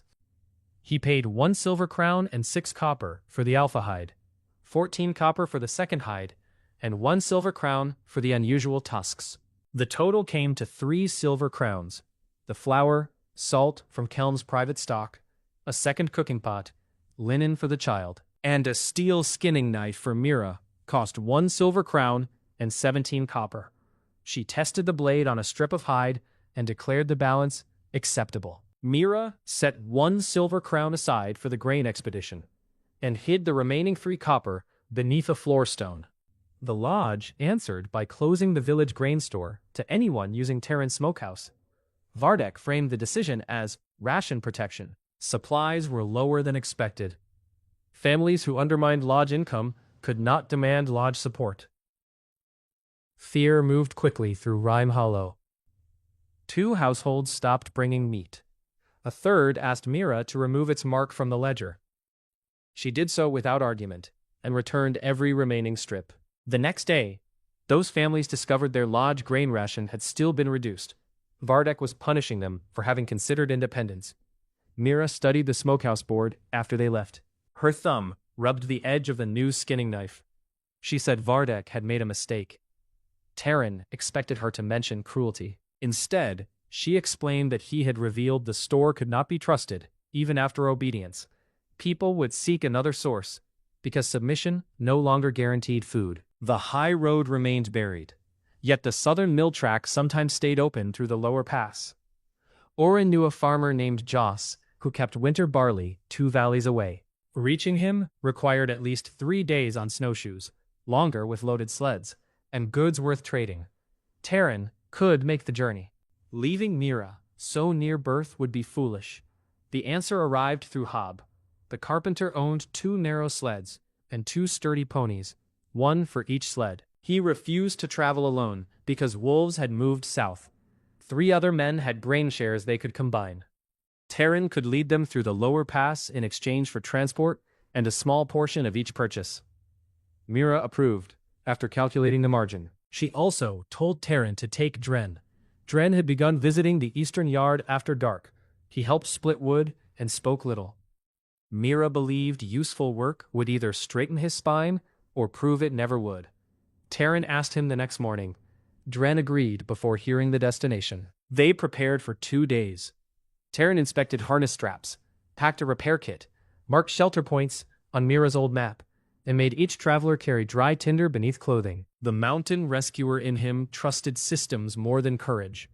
Saville watched from the road. On the night before departure, Terran woke to the warning behind his left ear. A faint scrape came from the smokehouse roof. He left the bed without lighting a lamp. Snow drifted through the yard. A dark figure crouched beside the chimney with 1 arm inside the vent. Terran crossed the distance quietly. The figure heard him at the last moment and jumped down. Yellow cloth flashed beneath the hood. Saville ran for the fence. Terran caught the back of his coat and pulled. Saville twisted with a knife already in his hand. The blade cut across Terran's sleeve. Terran struck the wrist, trapped the elbow, and drove Saville face first against the smokehouse wall. A clay jar fell from the man's coat and broke. Lamp oil spread across the snow. Saville had been pouring it down the chimney. If it reached the hot chips below, the smokehouse would have burned with every family's winter meat inside. Mira opened the house door, holding the bow. She had drawn the string halfway, the heavy weapon steady despite the weight of her belly. Terran took Saville's knife and dragged him into the yard where neighbors could see. Pella was already crossing from the next house with a lantern. Hob followed carrying an axe. Saville began speaking before anyone asked. He claimed he had smelled bad smoke and climbed to inspect it. The broken oil jar lay between his knees. Mira walked over, picked up the largest piece, and showed the lodge mark stamped into the clay. Saville's thin smile disappeared. Terran could have broken his arm. Part of the old body's anger wanted more. The system remained completely still while he held another man helpless. That silence clarified the boundary. People were not quarry. Terran kept Saville's knife and took 1 boot, then tore a strip as long as his hand from the end of the yellow scarf. The cloth and the clay stamped with the lodge mark would identify what had happened, while leaving the shortened scarf around Saval's neck. "Come again," Terran said, "and I bind you to the chimney until morning." Saval looked toward the neighbors. Pela held the lantern high enough to show his face. Hob had already noticed the oil. Several smokehouse users stood behind them. They bound Saval's wrists and held him in Hob's workshop under Pela's watch. Before dawn, Vardik arrived with 2 lodge hunters and invoked the lodge charter over a member's discipline. The charter placed such cases before Vardek's council, and the village had no separate watch or magistrate. Hob released Saval only after Vardek signed for custody and promised a hearing. Terran left the knife, cloth, and stamped jar with Mira, and doubled the smokehouse watch before departing. The grain expedition left at sunrise, as planned. By noon, storm clouds had lowered over the pass. The grain party entered the lower pass beneath a ceiling of dark cloud. Hob drove the lead sled. Its pony wore rope nets over its hooves and snorted steam around the bit. A second narrow sled followed 20 paces back, handled by one of the 3 villagers and pulled by Hob's other pony. Terran walked ahead, testing the snow with a long ash pole. Dren and the remaining 2 villagers moved between and behind the sleds, each carrying a short spear and a pack. The route crossed an old logging road, climbed beside a frozen creek, then passed beneath a ridge where wind carved the snow into hard waves. In summer, the journey took 1 long day. Winter doubled every distance. Terran set the pace by the weakest traveler rather than the strongest. He ordered short rests before anyone asked for them, and checked faces for pale skin around the nose and cheeks. One man joked that the failed hunter had become a nurse. Terran made him change his damp socks before the joke could cost 2 toes. Dren watched these choices closely. The young hunter moved well, despite the slight limp. He knew local trees and animal trails, though he had learned from lodgemen who valued speed over caution. Near the frozen creek, he pointed to wolf tracks crossing the road. Terran showed him how the prince had softened under 2 nights of wind. The pack was far ahead. By dusk, they reached a charcoal burner shelter marked on Mira's map. Half the roof had collapsed. Terran and Hob cleared snow, braced the remaining beam, and built a low fire against the stone wall. The ponies stood inside a windbreak made from sled boards. The storm arrived after midnight. Snow hissed through gaps in the shelter. Wind struck the ridge hard enough to make the stone hum. Terran woke whenever the direction shifted. Around dawn, a hollow cracking rolled above them. He went outside and saw a fresh line across the upper slope. The snowpack had split. The main road passed directly below it. Terran moved the party through the trees on the opposite bank, adding 3 hours to the journey. One villager complained about the delay, until they heard the slope release behind them. A slab of snow swept across the road, carrying young pines into the creek. Dren stood in the trees, with his blue cap covered in white. He asked how Terran had known. Terran pointed to the smooth pillow under the ridge, the wind lip above it, and the hollow sound beneath the pole. He did not mention another mountain, or a dead rescuer's training. The signs mattered more than their origin. They reached Joss's farm near evening. The farmer had barley, rye, dried peas, and no reason to offer charity. Mira's calculations gave Terran bargaining ground. Rime Hollow possessed hides, rendered fat, medicinal herbs, and future labor. They purchased 6 60-pound sacks of grain with pooled coin and goods. Terran used the silver crown Mira had reserved from the wolf trade to secure a 7th sack for emergency village sale, at cost. Joss also sold them 2 blocks of rock salt for less than half Vardek's price. They slept 6 hours in Joss's barn, so the ponies could recover. The return trip began before dawn, on the 3rd day, under clearing skies. Terran wanted to move quickly. The image of Mira beside the hearth had followed him through every mile. She had been calm when he left, but the child rode low, and her back pains had grown more frequent. Speed on winter roads could destroy a sled or exhaust the ponies. He kept the same measured pace. They reached the avalanche crossing late on the 3rd afternoon. The slide had buried the road beneath a field of broken snow. Trees lay tangled across the creek. Terran led the party high around it until his warning sense pulled toward a shallow depression near the edge. A scrap of red cloth moved beneath the surface. He dropped his pole and dug. Dren joined him. They uncovered a hand, then a man's face blew around the lips. The stranger wore a lodge coat. His right leg lay twisted under a branch. Brock emerged from the trees 50 paces uphill, dragging a second injured hunter on a cloak. He had taken 3 men to inspect a lodge trapline laid beside the only usable winter road through the pass. The slide struck them during the night. 1 hunter had died. Brock had spent hours moving the injured man and could not reach the one under the branch. The trapped hunter was Savil's younger cousin, a boy of 17. Time pressed from 2 directions. Mira waited in Rime Hollow. The storm could return. Saving the boy required unloading part of the sled, cutting the branch, warming him, and carrying him over the ridge. The local Terran remembered the silver fox hunt. Vardek had ordered the party to leave Dren beneath a lean shelter, because continuing meant keeping a valuable trail. Terran had refused. That choice had cost him his place. Dren looked at the buried boy, and then at Terran. "We take him," Terran said. No one argued.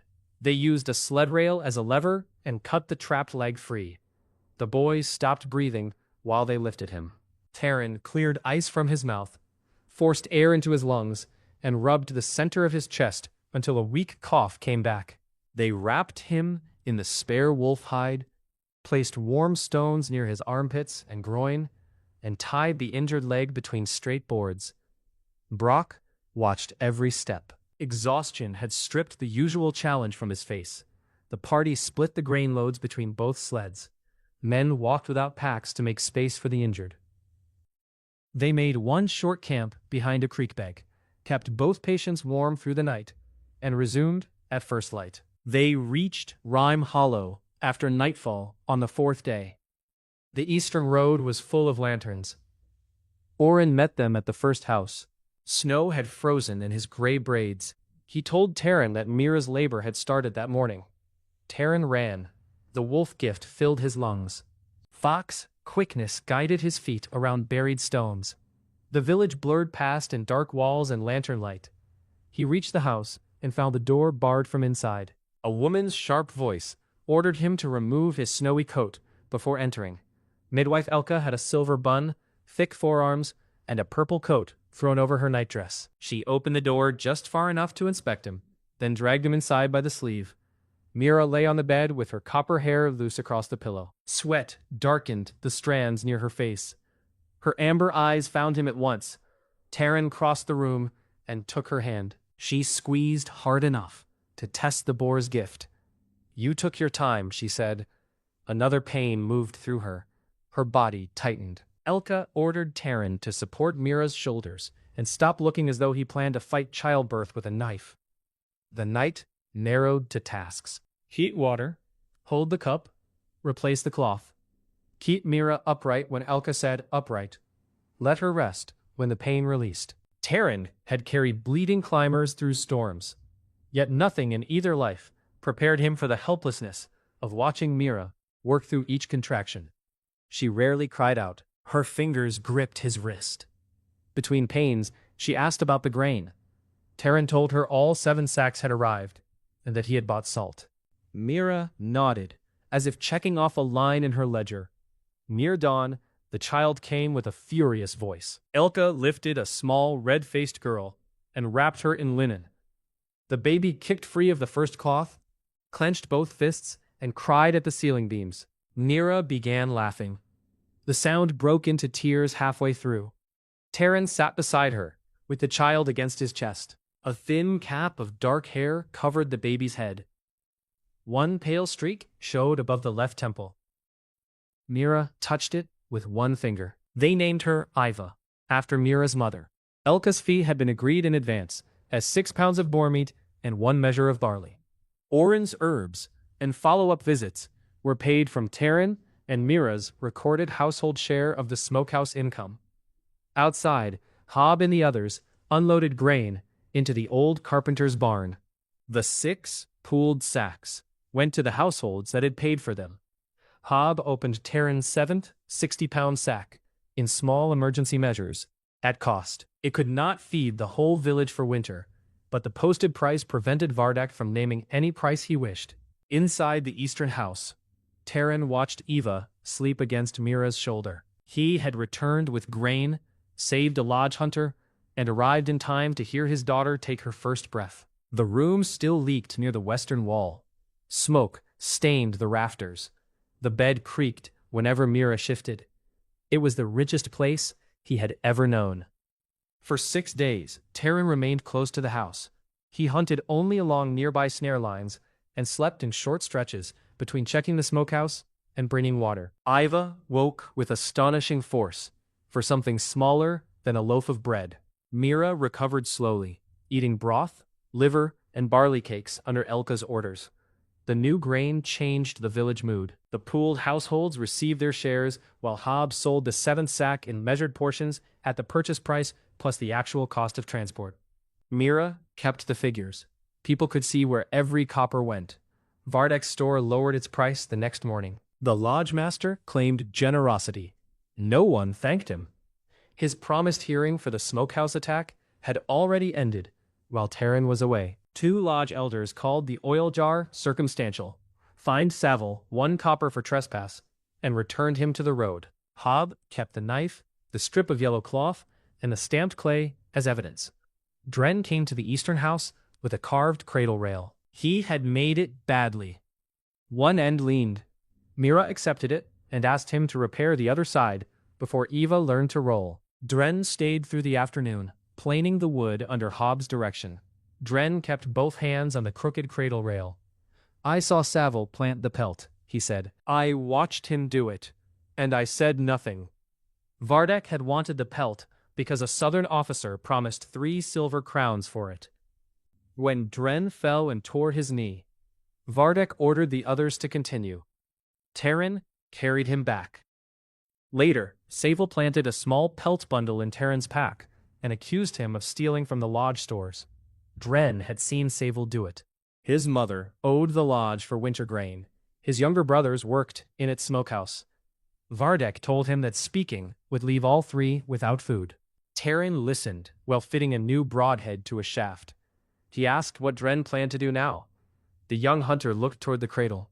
He said he would speak when it could change something rather than merely ruin his own family. Terran accepted that answer. Courage without timing could become another form of waste. He told Dren to gather proof of the lodge accounts and watch where Vardak moved supplies. The chance came sooner than expected. On the 7th morning, Elka asked to examine Mira at Selda's house because she was already treating Selda's youngest child there. Selda lived 1 door away. Mira carried Iva across before any alarm sounded and remained inside while Elka checked the swelling in her ankles. Before Elka finished the examination, a herd of frost deer entered the village fields. They came from the north, more than 30 animals pushing through the outer fences. Their pale coats carried ice along the flanks. The herd trampled haystacks, broke winter pens, and scattered chickens across the road. At the center moved a stag larger than a cart horse. His antlers spread like white branches, one side broken near the tip. Blood had frozen along his hindquarters. 4 deep claw marks crossed the muscle above his hip. The stag was wounded and terrified. Each time a villager shouted, he charged the nearest movement. A fence post broke beneath his chest. One man escaped by rolling under a wagon. Terran reached the square with his bow in hand. Vardak's hunters had formed a loose line near the lodge. They wanted to drive the herd west toward open fields where they could make several kills. The plan ignored the houses in that direction. Terran saw a safer route south between the mill wall and Frozen Pond. If the herd entered that passage, it could return to the lower forest without crossing homes. The stag stood between them and the opening. He climbed onto Hobbs' grain sled and fired an arrow into the snow beside the lead doe. The sharp impact turned her away from the western lane. Dren understood and began striking fence rails on the opposite side. Other villagers joined, using blankets and shouts to shape the herd's movement. Vardak ordered them to stop. He wanted the animals kept inside the village boundary, until the lodge could close the exits. A frightened doe slammed through a chicken fence. The herd compressed behind her. The wounded stag reared, antlers catching a roof edge. Terran jumped from the sled and moved along the flank. His wolf sense pulled toward the stag before the animal charged. Terran crossed behind a well. Antlers struck the wooden frame and tore away the bucket rope. The stag turned with startling speed for its size. Terran fired at the ground again, guiding rather than wounding. The arrow landed near the animal's left foreleg. It veered right, toward the mill passage. The herd began following. For several breaths, the plan worked. Then Savell appeared beside the southern lane and threw a burning bundle of straw. Flame burst against the snow. The lead deer panicked and turned back. The herd slammed into itself. 2 animals fell. The stag wheeled toward the nearest cluster of people. Mira stood at Zelda's doorway, with Iva wrapped beneath her blue shawl, pulling Zelda's youngest child back inside. She had arrived before the alarm, but the herd now cut off the short path to her own house. Terran drew the heavy broadhead. The stag lowered its antlers and charged. Mira moved behind the stone water trough. Zelda pulled at her arm, trying to bring her through the narrow doorway. The child began crying. Terran's first shot struck the stag in the wounded haunch. The animal stumbled, recovered, and continued. The arrow had changed its stride, but not stopped it. He ran across the square. Hair lightness carried him over a fallen fence. Fox reaction slipped him between 2 deer. The stag reached the trough and drove its antlers into stone. 1 point broke. Mira and Zelda fell inside the doorway. Terran climbed the side of the trough, using a metal ring as a step. He rose above the stag as it ripped free. The angle opened beneath the shoulder. He drew until the bow's dark limbs curved near his hands and released downward. The broadhead entered behind the foreleg. The shaft disappeared halfway into the chest. The stag ran 3 more strides. Its legs folded near the mill wall. Quarry claimed. Frost stag leader. Swift course settles in the hunter. Far reach settles in the bow. The change moved through Terran's hips and legs like cold fire. His balance shifted. The square seemed to widen around him, each route visible as a connected line. The bow lightened in his grip, while its draw grew deeper. The remaining deer found the southern passage. Dren and Hob guided them through without further injury. Terran reached Mira at Zelda's door. She sat on the floor with Iva against her chest. The baby's face had turned bright red from crying. Mira checked each small limb before looking up at him. Her calm had become so controlled that the hand on Eva's back trembled. Terran knelt and touched his forehead to hers. Across the square, Saville tried to leave. Brock blocked the lane. He had seen the burning straw. He took Saville by the shortened yellow scarf and dragged him toward the dead stag. Vardek stepped between them, asking whether anyone truly knew who had thrown it in the confusion. Half the square had seen. The Lodge Master's control did not vanish, though a crack opened through it. Brock released Saville only after Vardek promised a formal hearing. His rust beard shook with anger. Vardek held the hearing that evening before the same 2 lodge elders. Brock and half the square testified, but the elders accepted Saville's claim that the burning straw had been meant to turn the herd away from the mill. They fined him 4 copper for reckless conduct and confined him in the lodge store for 3 days. His release, after that token punishment, convinced more families that lodge justice existed to protect lodge men. The stag provided meat, hide, antler, and a new truth. Orin examined the claw wounds. The spacing matched the pale hair found on the wolves. He pressed his good eye close to the deepest cut and said the attacker had paws broader than a bear's and claws shaped to hold rather than rake. An old northern name surfaced from stories told beside winter fires. Whitemane, a saber cat from beyond the frost ridge. Rare, solitary, and large enough to kill an elk. Most hunters believe the animals had vanished generations ago. The wolves had fled it. The boar had moved away from the bitter spring. The frost deer had run into human fences rather than turn back. The valley's separate troubles shared one shadow. Deep winter settled over Rime Hollow during the following 2 weeks. Snow reached the lower window frames. The southern track closed again. Game became scarce near the village because the frost herd had passed through and predators followed its scent. Terran's household remained fed. The boar, stag, grain, and smokehouse had changed their position. Mira regained color in her face. Iva slept in the crooked cradle beside the hearth, wrapped in rabbit fur and wool. Other households stood closer to the edge. Vardek's store released smaller rations every third day. He blamed the early winter and the loss of lodge income. Mira compared his claims with the grain purchases recorded before the high road closed. Her mother had once helped count sacks in the store. The building could hold more than Vardek admitted. Dren confirmed part of the suspicion. He had followed Brock during a night transfer and found sled tracks leading from the lodge store toward an abandoned charcoal road north of the village. The tracks returned empty. Vardek might be moving food to a hidden cache, either to sell later or to keep control when the public store ran low. Terran did not move against him with suspicion alone. He organized hunting groups instead. The lodge had taught hunters to compete for shares. Terran divided work by purpose. 2 men scouted. 2 maintained snares. 1 remained with the sled. He marked safe routes and required each group to carry fire, rope, and a spare string. Mira kept a board showing which household supplied labor and how much meat returned.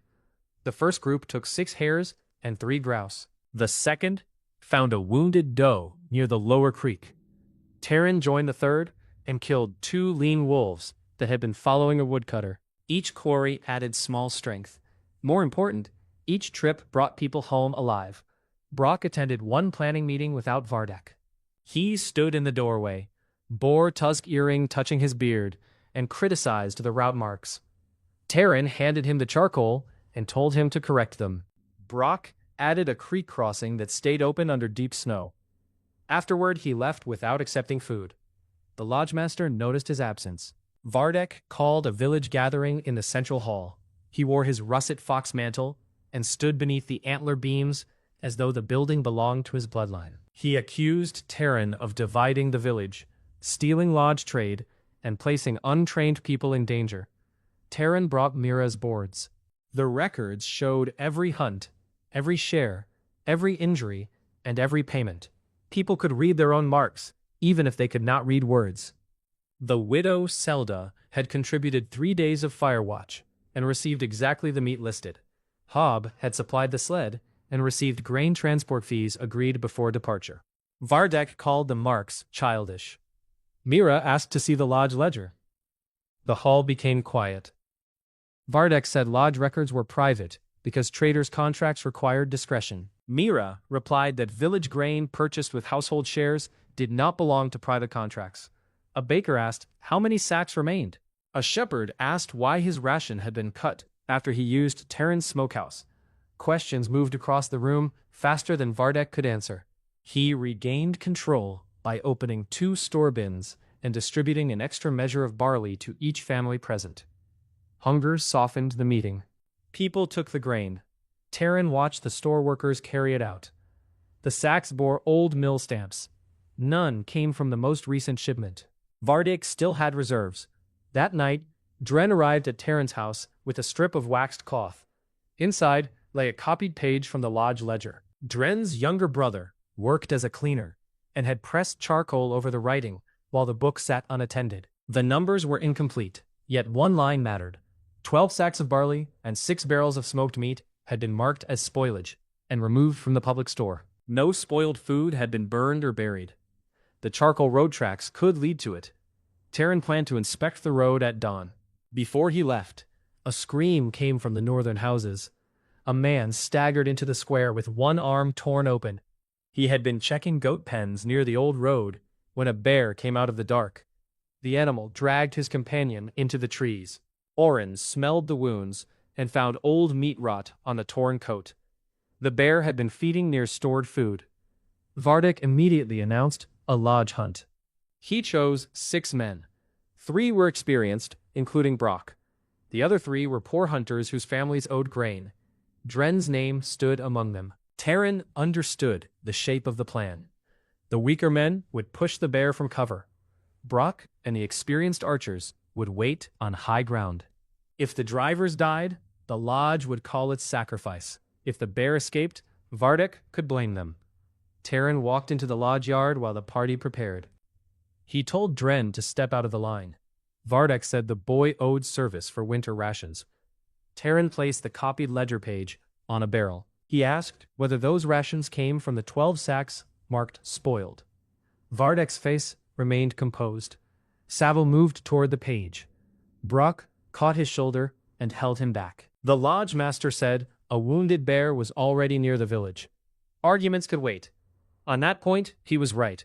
Terran took his bow and joined the hunt. The bear trail began behind the broken goat pen. Blood marked the snow in broad smears. One set belonged to the missing man. The other came from the injured bear. A lodge arrow had struck its flank during the first attack and torn free beneath a pine. Brock studied the sign and changed Vardek's formation. He placed the weaker hunters behind the spear line rather than in front. Vardek objected until Brock said he could lead the hunt himself if the lodge master preferred. Vardek remained in the village. 7 men entered the northern trees. Terran, Brock, Dren, 2 experienced archers named Pell and Arvik, and the 2 dead hunters. Snow fell from branches whenever the wind moved. The bear tracks followed the charcoal road. Terran found the missing man's glove near a stump. 50 paces later, they found the body beneath brush. The bear had fed only briefly. It had been disturbed and would defend the kill when hungry. Terran covered the man's face with his cloak and marked the location for recovery. The tracks continued north. A sour smell reached them before the hidden cache appeared. The abandoned charcoal shed stood between 2 hills, roof buried beneath snow. Sled runners had cut a hard path to the door. One wall had been clawed open. Inside, barrels and sacks lay torn across the floor. Lodge marks covered every container. Smoked meat hung from broken racks. Barley mixed with dirt. The bear had found Vardek's hidden supplies and begun guarding them as a feeding ground. Dren stared at enough food to feed his family for months. A low roar came from behind the shed. The bear charged through the broken wall. It was a huge brown male, one side dark with blood from the earlier arrow. Rotting meat clung to its chest fur. The animal struck Pell before anyone released a shot. One paw opened his shoulder and threw him against a barrel. Terran fired at the bear's throat. The broad head entered shallowly through thick hide and muscle. Brock drove his spear into the chest, but the shaft glanced along the ribs. The bear rose. Its head nearly touched the roof beam. It swatted the spear aside and came down toward Brock. Terran seized the back of Brock's coat and pulled. Claws struck the snow where his legs had been. The dead hunters ran toward the road. Dren stayed with Pell. He dragged the injured archer behind a stack of barrels, while Arvik fired twice. One arrow buried in the shoulder. The other struck the jaw and snapped. The bear turned toward Dren. Terran moved between them and shouted. The animal charged him through the narrow shed. He fired into the open mouth. The arrow struck the upper palate but failed to reach the brain, deflecting against bone. The bear's head snapped sideways. Its shoulder hit Terran and drove him through a rack. Wood broke across his back. The impact emptied his lungs. The bear followed, jaws closing near his boot. Terran kicked the wounded snout and rolled beneath a hanging beam. The bear tore the beam down. Part of the roof sagged, spilling snow into the shed. Brock recovered his spear. He stabbed into the animal's flank and twisted. The bear turned on him again. Outside, Terran called. The shed gave the bear too much cover and trapped the men around stored food. Outside, the charcoal pit offered a slope and frozen trench. Dren and Arvik pulled Pell through the rear opening. Brock backed away with the spear held across his body. Terran struck a barrel with his knife, making the bear turn, then moved toward the opposite door. The animal chose him. He ran into the snow. The old charcoal pit lay 30 paces downhill, a broad bowl cut into earth. Its center held a frozen mound of ash and water. Terran crossed along the rim, The bear followed at a heavy gallop, wounded yet fast enough to close the distance. Terran's warning sense pulled left. He changed direction as one paw swept past his back. Claws caught the edge of his coat and spun him. He fell on the slope, bow sliding from his hand. The bear climbed over him. Terran caught a broken charcoal rake from the snow and jammed the handle crosswise into its mouth. Teeth crushed the wood. Hot breath washed across his face. He pushed with both arms, boar strength holding the jaws away for one terrible second. Brock drove the spear into the bear's side. The point entered behind the last rib. The animal twisted, snapping the rake. Terran rolled downhill and reached the bow. The bear struck Brock with its hip and sent him into the trench. Then it began descending after him. Terran saw the bloodline along its left side. Brock's spear had opened the path behind the ribs, angling toward the heart. The weapon remained lodged, shaft rising from the fur. A direct arrow might drive it deeper. Terran set his last heavy broadhead and drew. The bear dropped into the trench. Brock lay against the far wall, with one leg bent beneath him. He held a knife in both hands, waiting for the jaws. Terran fired at the base of the spear shaft. The arrow struck the wood and split it. The impact drove the broken spearhead deeper into the chest. The bear roared and turned uphill. It climbed toward Terran, dragging one foreleg. Blood poured from its mouth. The wounds had become fatal. The animal still possessed enough strength to kill him before they mattered. Terran had no arrows left. He took 2 steps back and felt the edge of the charcoal pit beneath his heel. The bear came upward, head low. Terran gripped the bow with both hands. When the bear lunged, he stepped to the side and hooked the bowstring behind the broken spear shaft protruding from its ribs. The dark yew bent under the animal's weight. Terran pulled, turning the shaft sideways inside the wound and tearing the buried spearhead across the deep vessels behind the ribs. The bear spun toward him. One paw struck his shoulder and opened 4 lines through coat and skin. Terran fell to one knee, but kept hold of the bow. Brock rose from the trench and drove his knife into the damaged side of the bear's neck. The animal reared, carrying him upward. Terran planted both feet and pulled the spear shaft again.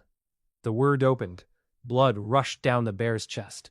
Its forelegs struck the ground. The massive head swung once toward Terran. The eyes had lost focus. The bear took one step, then another, and collapsed at the pit's edge. Corey claimed, "Man-eating brown bear. Great vitality settles in the hunter. Crushing force settles in the bow." Heat flooded Terran so fiercely that his vision whitened. Torn skin tightened around the shoulder wound. The injury remained open, yet bleeding slowed. Strength gathered through his chest and back, deeper than the boar's gift. The bow's limbs thickened by a fraction, dark grain winding through them like frozen smoke. Terran sat in the snow until the world steadied. Brock lay beside the bear, breathing hard. His rust beard was black with blood. He looked at the hidden shed. Vardek sent us to die beside food he swore did not exist. Dren walked down from the ridge. Pell leaned on Arvik behind him, shoulder bound. The young hunter removed his blue cap. Snow caught in his sandy curls. "I will speak," he said. The lodge's control had survived anger, hunger, and suspicion. It would not survive the bear. They returned to Rime Hollow with the dead man, the wounded hunters, and 2 sleds of hidden food. No speech was needed at first. People recognized lodge marks on the barrels. They recognized grain sacks that Vardek had declared spoiled. The procession crossed the village square at walking pace, while families came out of houses and joined behind it. Mira waited outside the eastern house with Iva beneath her blue shawl. Her gaze found the claw cuts on Terran's shoulder, then moved to the loaded sleds. She understood the order of danger and proof without asking. Orin treated the wounded in the meeting hall. Pell's shoulder would heal if fever stayed away. Brock's leg was bruised rather than broken. Terran's new vitality had already closed the worst bleeding along his shoulder, though Orin stitched the skin and warned him that magical stubbornness still gathered infection. By evening, The hall was full. Vardek stood near the hearth, with Saville behind him. The russet fox mantle remained on his shoulders, carefully brushed. He claimed the hidden cache had been established to protect emergency stores from fire and theft. The spoilage marks were accounting measures used to keep traders from demanding contracted shares. Mira placed the copied ledger page on the table. Then, Dren set the original book beside it. His younger brother had taken it from the store office while the village watched the bear sleds arrive. As a cleaner, he carried the key to the ash bins, and the clerks had left the inner office unlatched when they ran outside to see the procession. The figures told a cleaner story than Vardek. Food removed as spoilage had later been entered as private lodge stock. Salt purchased with village money had been sold back at twice its cost. Hunters who died during winter drives remained listed as owing equipment fees, allowing the lodge to take meat from their families. Mira read each entry aloud in a steady voice. Vardek tried to interrupt. Hob moved between him and the table. Zelda stood beside Hob with both hands around a broom handle. One by one, people gave their marks and described what they had lost. Dren spoke last. He told the hall about the silver fox hunt. He described his injured knee, Terran carrying him through the storm, Saville placing the pelt bundle, and Vardek threatening his family. Brock rose from the bench where Oren had wrapped his leg.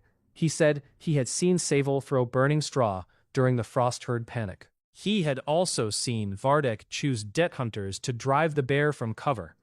Vardek looked at his strongest man as though the betrayal hurt more than the ledger. He reminded Brock, who had fed him after his father died. Brock touched the boar tusk in his ear. He said Vardek had fed him, trained him, and used that debt until it became a leash. Then he pulled the tusk free and placed it on the table. Saville moved toward the back door.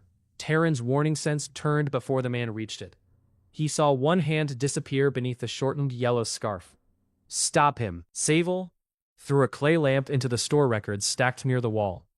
Oil burst across the boards. Flame climbed the dry paper. People surged toward the doors. Terran seized the water bucket beside the hearth and emptied it over the nearest fire. Hob pulled a wool blanket from the bench and beat at the boards. Mira thrust Iva into Zelda's arms, grabbed the grain tally board, and used its flat side to smother burning pages before they scattered. Saville ran through the kitchen. Dren followed. The chase crossed the rear yard toward the lodge smokehouse. Saville kicked over a stack of kindling and slipped between two sheds. Dren's injured leg slowed him. Terran passed the young hunter, using the frost stag's speed to cross snow that dragged at other men's knees. Saville reached the smokehouse ladder. He climbed to the roof and pulled a second oil jar from beneath the chimney cap. He had prepared more than one fire. Terran took the ladder 3 rungs at a time. Saville swung the jar at his head. Terran caught the wrist, yet oil spilled across both coats. The two men struggled on the steep roof. Saville's boot slipped. He grabbed the chimney and tore loose a capstone. Terran could have let him fall. The drop ended on a rack of iron hooks. He caught Saville by the shortened yellow scarf. The cloth tightened around the man's throat. Terran planted one knee against the roof and hauled him back onto the shingles. Saville clawed at the scarf, choking. "You should have let me fall," he gasped. "You will answer while breathing." Terran dragged him down the ladder. The hall fire was extinguished. Several records had burned at the edges, though Mira and Hobbs saved the main ledger. Vardek remained beside the table. His fox mantle smelled of smoke. The village had no prison, and no lord close enough to settle the matter before spring. The households dismissed Vardek's appointed lodge council and reformed it that night as a village council. Each home received one voice. They stripped Vardek of control, locked the store office, and placed the keys with 3 people from different families. Saville was confined in the empty tannery under rotating guard. Vardek would remain in the lodge rooms under watch until the southern road opened, then be sent to the valley magistrate with the ledgers and witnesses. Terran was offered Vardek's place. He refused. The lodge had failed because one man controlled hunting trade, salt, and punishment. Replacing the man, while keeping the structure, would teach nothing. Mira proposed a simpler arrangement. Hunters would own their kills after contributing a fixed share to village emergency stores. Smokehouses would charge posted fees. 3 elected keepers would count grain. Traders could buy from anyone. The council accepted after arguing until dawn. The first open store ration went to the family of the man killed by the bear. The second went to Savil's mother. Some people objected. Mira answered that punishment belonged to the guilty person. Hunger spread guilt to children who had made no choice. Terran watched Vardek hear the decision. The former lodgemaster lowered his eyes for the first time. The village had taken away more than his title. It had rejected the idea that fear was the same as order. The next morning, the 3 keykeepers opened the lodge room where confiscated equipment had been stored. Terran recovered his snowshoes, spare quiver, iron trap chain, and 3 broadheads. His better winter coat had already been sold. The council entered its value as a claim against Vardek's private property. Terran kept the snowshoes and placed the remaining equipment on the common hunting rack. 2 days later, Terran led a recovery party to the hidden shed. They moved every usable sack and barrel into public storage. The spoiled meat was burned. The bear hide required 8 men to carry and covered most of the meeting hall floor. Brock helped despite his injured leg. He no longer wore the tusk earring. The empty hole in his ear made his face look strangely unfinished. While loading the last barrel, Terran found new tracks on the ridge above the charcoal road. A round paw print pressed deep into hard snow. White hair clung to the bark of a pine at shoulder height. The saber cat had followed the smell of bear blood toward Rime Hollow. The first sighting came at dusk near the western sheep pens. A shepherd saw a pale shape cross the frozen creek and thought it was a drift moving in the wind. Then 2 yellow eyes appeared above the bank. The animal took a ewe and vanished before the dogs reached the fence. Terran found the body half a mile north. The saber cat had eaten little. It had killed with 1 bite behind the skull and carried the ewe through snow that reached Terran's thighs. Its prints formed a straight line toward the deep pines. He did not follow after dark. Instead, he studied the attack. Whitemane had approached downwind, crossed the creek where ice muffled its weight, and waited in a hollow beneath the fence. It chose the outer ewe, killed silently, and left before dogs could surround it. The animal understood human boundaries after a single visit. Terran called a village meeting. He used charcoal to draw Rime Hollow in the meeting hall ash. Houses clustered along the central road. The hunting lodge and store stood near the middle. The eastern edge held his house and smokehouse. The forest pressed close from north and east. People wanted a wall. They lacked timber, time, and enough strong backs. Terran planned layers instead. Livestock moved into 3 central barns. Outer fences received hanging bells made from pots, bones, and scrap metal. Narrow lanes between houses were blocked with sleds after dark. Archers took roof positions in pairs. Children and the injured would gather in the stone mill if the warning bell rang. Mira organized food, blankets, and water inside the mill. She assigned each family a place, so panic would not jam the door. Orin prepared bandages and fire pots. Brock trained woodcutters to hold spears behind barriers, rather than chase the cat into open ground. They followed the predator's route for 3 days, never closing enough for a shot. Whitemane moved mostly at dawn and dusk. It slept on rocky shelves, avoided deep drifts, and circled anything unfamiliar. Once, Terran found his own previous footprint covered by the cat's print. It had been following him. The tracks revealed its size. From nose to tail, the beast would stretch longer than 2 men lying head to foot. Its weight pressed through crust that held a deer. Pale hair found on trees had black tips. Orin's stories described a mane around the neck and shoulders, thick enough to turn claws and light arrows. Orin said the oldest saber cat survived by learning fences, traps, and the habits of hunters. Reports from charcoal burners beyond the frost ridge also described an ice crust that had sealed northern grazing grounds and driven elk south. Whitemane had likely followed the emptying herds into the valley. Terran made 6 new shafts from the densest ash Hob possessed. The smith forged long heads with narrow reinforced points. Each arrow weighed nearly twice a deer shaft. Before the bear, Terran could not have drawn the bow with such weight. Now, the dark yew threw them through 2 stacked hide shields at 40 paces. The bow had become almost black. Thin silver lines ran along its limbs where grain caught the light, matching the lock in Terran's hair. The old leather grip remained. He refused to replace it, because Mira had repaired the wrapping during their first winter together. On the 4th evening, Whitemane tested the village. The western bells rang once. Terran reached the nearest roof and saw a pale back moving behind the empty sheep fence. The beast was enormous. A mane of white and gray hair covered its shoulders.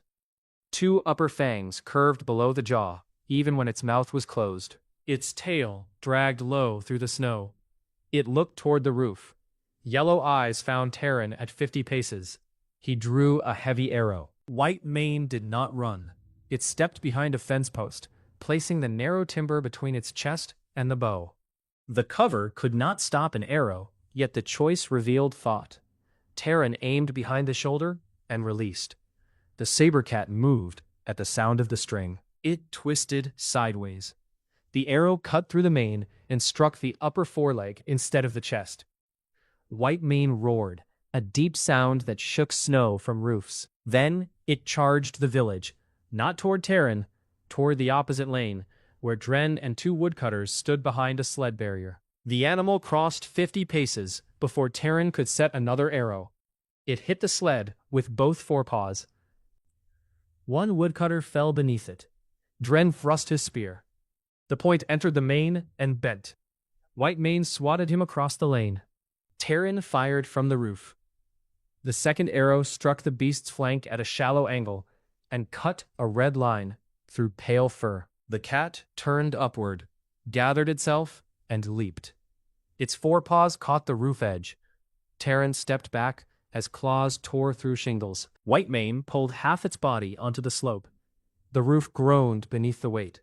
He drew at a distance of 3 paces. The cat's head rose. Its fangs opened around a dark tongue. Terran aimed into the mouth. A section of roof collapsed. Both hunter and beast dropped into the empty house below. Terran struck a table and rolled across the floor. Whitemane landed amid broken rafters, one hind leg still tangled in the roof. Dust and snow filled the room. He reached for the arrow that had fallen beside him. The warning at his skull drove him left. A paw smashed the floor where his chest had been. Claws cut through boards. Terran rolled beneath the table, kicked it into the cat's face, and moved toward the rear window. Whitemane tore free of the rafters. Blood from the leg wound marked its fur. The injury had slowed it little. Terran climbed through the window. The cat followed by breaking the entire frame from the wall. Brock waited outside with 3 spearmen behind a gate panel. At Terran's signal, they drove forward together.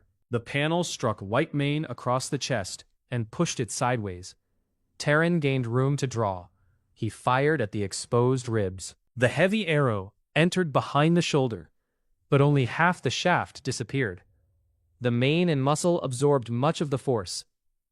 Whitemane hit the panel. 2 spearmen lost their grip. Brock held until one hinge broke, then the cat came through. Instead, it turned toward Terran again. The saber cat had learned which enemy hurt it. Terran ran toward the outer lane, drawing it away from the houses. He crossed the frozen creek at the narrow stone ford. Whitemane followed, favoring the wounded foreleg only slightly. At the far bank, Terran turned and fired his 4th arrow. The cat dropped flat. The shaft passed over its back. Before Terran could reach for another, Whitemane sprang from the crouch. He jumped behind a pine, claws wrapped around the trunk, and stripped bark where his shoulder had been. The beast struck the tree with enough force to shake his teeth. Terran cut around the opposite side and slashed the wounded foreleg with Mira's old knife. The blade barely reached skin beneath the hair. Whitemane twisted. Its tail struck him across the legs. He fell, and one forepaw pinned the lower limb of the bow to the snow. The cat lowered its head. Terran saw old scars around the muzzle, one blind patch near the left cheek, and broken tips on the lower fangs. This animal had survived many winters. It understood pain, traps, and the hesitation of prey. Terran drove both feet into its chest. Boar's strength moved the massive body of Fraction. That Fraction freed the bow. He rolled as the saber fang struck, one cutting through his coat near the shoulder. A burning pot shattered against the snow. Orin stood on the creek bank with another clay pot in his hands. Flames spread across resin and oil. White Mane recoiled from the sudden heat. Terran rose and drew his final arrow. The cat looked from him to the village barriers. It had taken 3 wounds and found a prepared defense. Hunger did not overcome experience. White Mane backed into the pines. Terran held the bow at full draw until the pale body vanished. He did not fire through branches and waste the shot. The village had survived the first test. White Mane had also learned its defenses. Dren's ribs were cracked. One woodcutter had a broken arm. The empty house had lost half its roof. Blood from the cat marked the creek, then disappeared among the trees after half a mile. Terran examined every drop. The deepest arrow had struck behind the shoulder, yet the angle was too shallow to reach the heart. White Mane favored the left foreleg. It would return after resting, driven by hunger and anger. The next storm was due within 2 days. Orin read it in the pressure, and Terran saw a high veil of ice cloud moving from the north. A whiteout would silence bells, bury barriers, and hide the cat until it reached a door.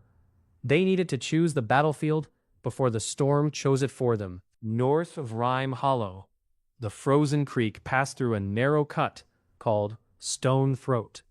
2 rock walls leaned toward each other above the ice. Fallen pines choked most of the eastern entrance, leaving a crooked gap wide enough for one large animal. The western mouth opened into a small basin surrounded by steep slopes. In spring, floodwater filled the passage. In winter, it became a corridor wide enough for one wagon. Terran had crossed it while tracking the frost stag. White Mane used the same route between the northern ridge and village, because deep snow closed easier paths. The terrain offered 3 advantages. The narrow entrance limited the cat's movement. The rock walls gave Terran height. The frozen creek beneath the snow contained pockets of weak ice where warm spring water entered from below. It also offered danger. Once inside, a man had only 2 exits. A storm could fill the cut within minutes.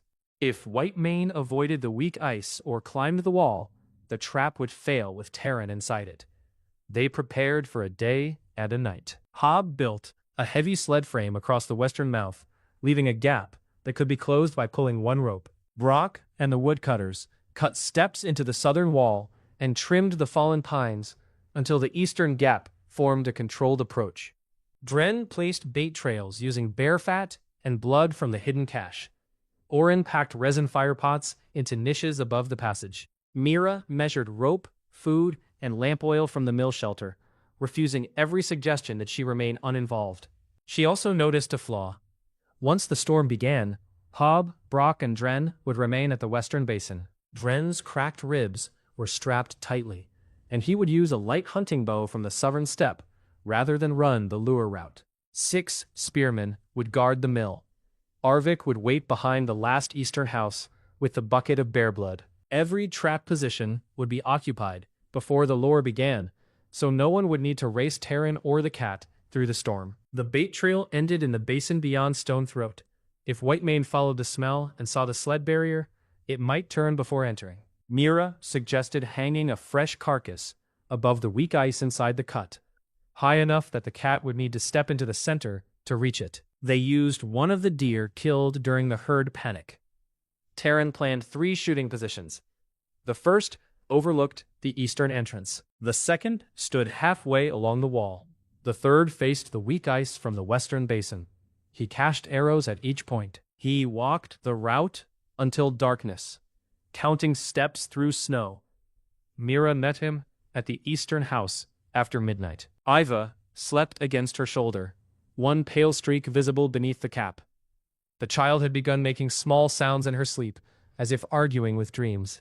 Mira checked Terran's bowstring and the stitches on his shoulder. She asked how many arrows he had. 9 heavy, 6 ordinary.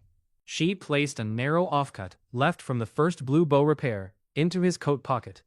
Terran recognized it by the hardened glue along one edge. Mira had kept the scrap in her sewing box after that first night. Mira said the bow had survived worse material than it wore now. The same should apply to its owner. The storm reached Rime Hollow before dawn. Wind erased the northern road. Snow struck shutters in handfuls. Before the families moved, Vardek and Savil were bound separately and transferred to a grain room inside the stone mill, secured by 3 store locks. Selda, Pela, and an older shepherd each held 1 key, while 2 men guarded the door throughout the storm. Families then moved to the mill, according to the plan. Archers took roofs while they could still see between houses. For 3 hours, nothing came. Then the western bell rang twice and stopped. Terran climbed the store roof. Through the whiteout, he saw one of the sheep pen posts lying in the road. The bell rope had been cut by claws. White Mane had approached from the west, avoiding its previous route. The beast appeared behind the empty lodge smokehouse. Its pale coat merged with blowing snow. Blood darkened the left foreleg and shoulder. The wounds had stiffened its movement, yet hunger sharpened every step. White Mane crossed the square toward the mill. It remembered where the people had gathered. Terran fired from the roof. Wind caught the arrow and moved it half a body width. The point struck the mane near the spine and failed to enter deeply. The cat roared and continued.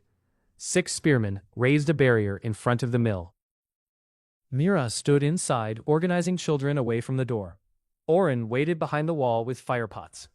Terran jumped from the roof onto a grain awning, then to the road. He shouted and struck his bow against a post. White Mane turned its yellow eyes toward him. He ran north. The cat followed. Terran used the houses to control its path, crossing narrow lanes where sled barriers prevented a side approach. White Mane cut one corner by leaping over a fence. Its wounded foreleg struck hard on landing, slowing it for 2 strides. Terran gained the eastern road. Arvik waited behind the last house with a bucket of bear blood. Arvik threw it across Terran's coat as planned. The smell hit like hot iron. Terran continued into the forest, carrying the strongest possible trail. White Mane passed Arvik without looking at him. The chase entered deep snow. Terran's body used every gift it had gathered. Hair lightness found the crust. Fox reaction avoided hidden roots. Wolf breath kept his pace steady. Stag speed stretched each stride. The saber cat remained behind him, heavier but powerful enough to break through drifts. At the first bend, Terran heard its breathing. He did not look back until the warning sense pulled hard at his right side. White Mane had left the trail and climbed a fallen trunk, using it to cut across the curve. It launched from the branches toward him. Terran dropped flat. The cat passed overhead. One hind claw tore his hood and cut the silver lock near his temple. It landed ahead, blocking the road. Terran set an ordinary arrow while sliding on one knee. He fired at the wounded foreleg. The shaft struck below the shoulder and snapped against bone. White Mane charged. Terran turned into the trees. The detour cost distance, but led toward the eastern entrance of Stone Throat. He moved between trunks too close for a full leap. The cat broke branches and followed, learning the direction only when the rock walls appeared through snow. Terran reached the first shooting step and climbed. White Mane entered the cut below him. The deer carcass swung above the weak ice at the center. The cat stopped beneath the wall and looked upward. Terran drew a heavy arrow. White Mane sprang against the rock. It did not take the bait. It climbed toward the hunter. Claws found cracks in stone. The wounded foreleg trembled, yet the beast rose with shocking speed. Terran fired downward. The arrow entered the shoulder beside the earlier wound and drove deeper under the weight of the shot. White Mane fell to the creek, hit the ice, and rolled. The surface cracked but held. Terran moved along the wall to the second position. The cat rose and followed from below, no longer interested in the hanging deer. It understood that the hunter was the true threat. He reached the middle shelf and found snow packed over his cached arrows. His fingers dug through it. The warning sense flared. Whitemane launched from the creek to a lower ledge, then from the ledge toward him. Terran found one arrow and turned. The cat struck the shelf before he could draw. Its chest hit his legs. Both slid toward the edge. Terran caught a rope anchored to the rock. Whitemane clawed for purchase beside him, one forepaw scraping across his thick hide coat. The shelf broke. They fell onto the frozen creek. Ice cracked beneath Whitemane's weight. Water rose through black lines around its paws. Terran landed near the wall where the ice was stronger, shoulder striking hard enough to numb his arm. The cat pulled one leg free and came toward him. Terran rolled beneath the hanging deer. He seized the carcass rope and cut it with his knife. The dead deer dropped onto Whitemane's back. The impact drove the cat through the weak ice. Water swallowed its chest. Forelegs struck the edge, breaking more surface. The current beneath the creek pulled at its hindquarters. Terran crawled away and reached for a heavy arrow lying near the wall. Whitemane roared and climbed. Its claws cut deep into ice. The deer carcass slid into the hole behind it. The beast dragged itself free with raw strength, soaked fur hanging dark beneath the white mane. The trap had slowed it. Cold would weaken it over minutes. Terran did not have minutes at close range. He drew and fired at the open chest. Whitemane twisted. The arrow entered below the collar and vanished to half length. The cat stumbled, then rushed him with water streaming from its fur. Terran ran toward the western basin. The sled barrier stood ahead. Hob and Brock waited above it with ropes. Dren occupied the southern shooting step, despite his cracked ribs. Whitemane followed Terran out of Stone Throat. Hob pulled the gate rope. The sled frame dropped across the passage behind the cat, closing retreat. Brock released 2 resin pots from the wall. They shattered near the barrier, raising flame that turned the passage orange. Whitemane spun toward the fire, then back toward Terran. The basin enclosed them. Dren fired from the wall. His arrow struck the cat's back and remained shallow. A second arrow passed wide in the storm. Whitemane charged Terran across the basin. He fired one heavy shaft into the chest. The cat took the hit without stopping. Terran moved sideways, but the beast adjusted. One paw caught his ribs and threw him into the snow. The bear gift kept bones from breaking. Pain still emptied his vision. Whitemane stood over him. Blood ran from 4 arrows. Steam rose from soaked fur. Its yellow eyes remained focused. Terran pushed the bow between the saber fangs as the jaws closed. The dark yew bent against enormous force. One fang slid along the upper limb and cut his cheek. Terran held with both arms.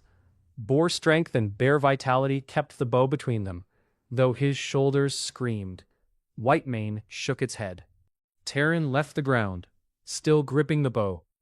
The cat flung him toward the basin wall. He struck stone and lost the weapon. The bow landed near the center. Whitemane turned toward it, then toward Terran. The animal had learned the weapon meant pain. It stepped onto the lower limb and pressed. Ordinary yew would have snapped. The evolved bow bent beneath the paw and held. Terran's hand found the blue cloth offcut in his pocket. It came from the same shawl edge Mira had used on the first repair, while both of them were hungry. He wrapped the cloth around his bleeding palm for grip and rose. Dren shouted from the wall. He fired at Whitemane's face. The arrow cut the blind patch near its left cheek. The cat turned upward. Terran ran. Stag speed carried him across the basin. He slid beneath the cat's shoulder, seized the bow, and rolled out from under the paw. Whitemane spun. One saber fang struck his coat and tore it from collar to chest. Terran reached the final arrow cache beneath a rock shelf. 2 heavy shafts remained. He set the first and drew, while Whitemane approached. The beast had slowed. Blood darkened the snow behind it. Its wounded foreleg dragged for half a step, then corrected. It still guarded the chest by angling the thick mane toward him. Terran aimed at the left eye. Whitemane shifted its head before release. The arrow struck the cheekbone and glanced away. One shaft remained. The cat gathered for a final leap. Terran's warning sense tightened. His clear sight held the target through blowing snow. Fox reaction steadied his fingers. Wolf breath emptied from his lungs. Boar strength drew the bow beyond any length he had attempted. Bear vitality kept his damaged shoulder from failing. Stag balance rooted both feet in the drift. Whitemane launched. Its chest disappeared behind the mane. The eyes narrowed. The mouth opened, saber fangs framing the dark roof within. Terran did not aim at the heart. He aimed where the animal's own leap removed every layer of protection. The string left his fingers. The heavy arrow entered through the open mouth, passed above the tongue, and drove into the base of the skull. The arrow robbed the leap of aim, but not momentum. Whitemane's shoulder struck him, and both went down. The body rolled across his legs, instead of landing squarely on his chest. For several seconds, Terran could hear only wind. The saber cat lay across his legs. One paw moved in the snow, claws opening and closing. Then the movement stopped. Quarry claimed. Whitemane, king of the northern valley. The hunter receives the whole course of the hunt. The bow receives the weight of every quarry. Warmth moved through Terran with quiet depth. It did not burn like the bear or strike like the boar. His body settled into itself. Sight, breath, strength, reaction, balance, and endurance joined cleanly, each supporting the others. The bow in his hand became dense and still, its silver grain bright beneath the storm. Terran pushed the dead cat aside and stood. The men on the walls lowered their weapons. Brock climbed into the basin first. He stopped beside Whitemane and placed one hand on the massive head. Dren came after him, holding his cracked ribs. No one shouted. They looked at the tracks, the broken ice, the blood, the fallen barrier, and the black bow in Terran's hand. The battle had left its proof across the entire pass. Hob began laughing from relief. The sound spread until even Brock joined. Terran looked south, toward Rime Hollow. Smoke rose beyond the trees, blurred by snow. Mira and Iva were waiting beneath it. Whitemane required 2 sleds and 12 people to bring home. The storm weakened by evening. Villagers lined the central road as the pale body entered Rime Hollow. The saber cat's head rested across the front sled, fangs visible beneath the jaw. Children who had hidden in the mill climbed fences to see. Adults touched the mane and pulled their hands back, as though the beast might wake. Terran walked beside the sled rather than ahead of it. Mira waited at the eastern gate with Iva in her arms. Her copper braid had come loose under the blue shawl. She saw the cuts across his face and coat, then the bow. The old yew had become almost black from tip to tip. Silver grain curved along both limbs. The repaired place beneath the faded blue binding remained visible only because they knew where to look. Mira handed Eva to him. The child blinked up with dark eyes and caught one finger in both hands. Terran held her against the side that hurt less. Snow melted in his silver forelock and ran along the scar through his eyebrow. Mira touched the cut on his cheek. "You took your time again," she said. Terran looked at the packed road, the full sleds, and the smoke rising from their repaired chimney. The trail was crowded. Whitemane's death changed the valley through practical things. The hide became a winter wall hanging in the meeting hall, too large for any one house. Its claws became awls, clasps, and memorial tokens for the families harmed by displaced animals. The meat was tested by Orin, cooked thoroughly, and divided. The skull remained above the village store entrance, where Vardek's polished lodge sign had once hung. The former lodge master saw it from an upstairs window. When the southern road opened 3 weeks later, Kelm's caravan carried Vardek, Saville, the ledgers, and 4 witnesses toward the magistrate. Dren went with him and returned before thaw. The magistrate confirms the village council's right to manage its own common stores.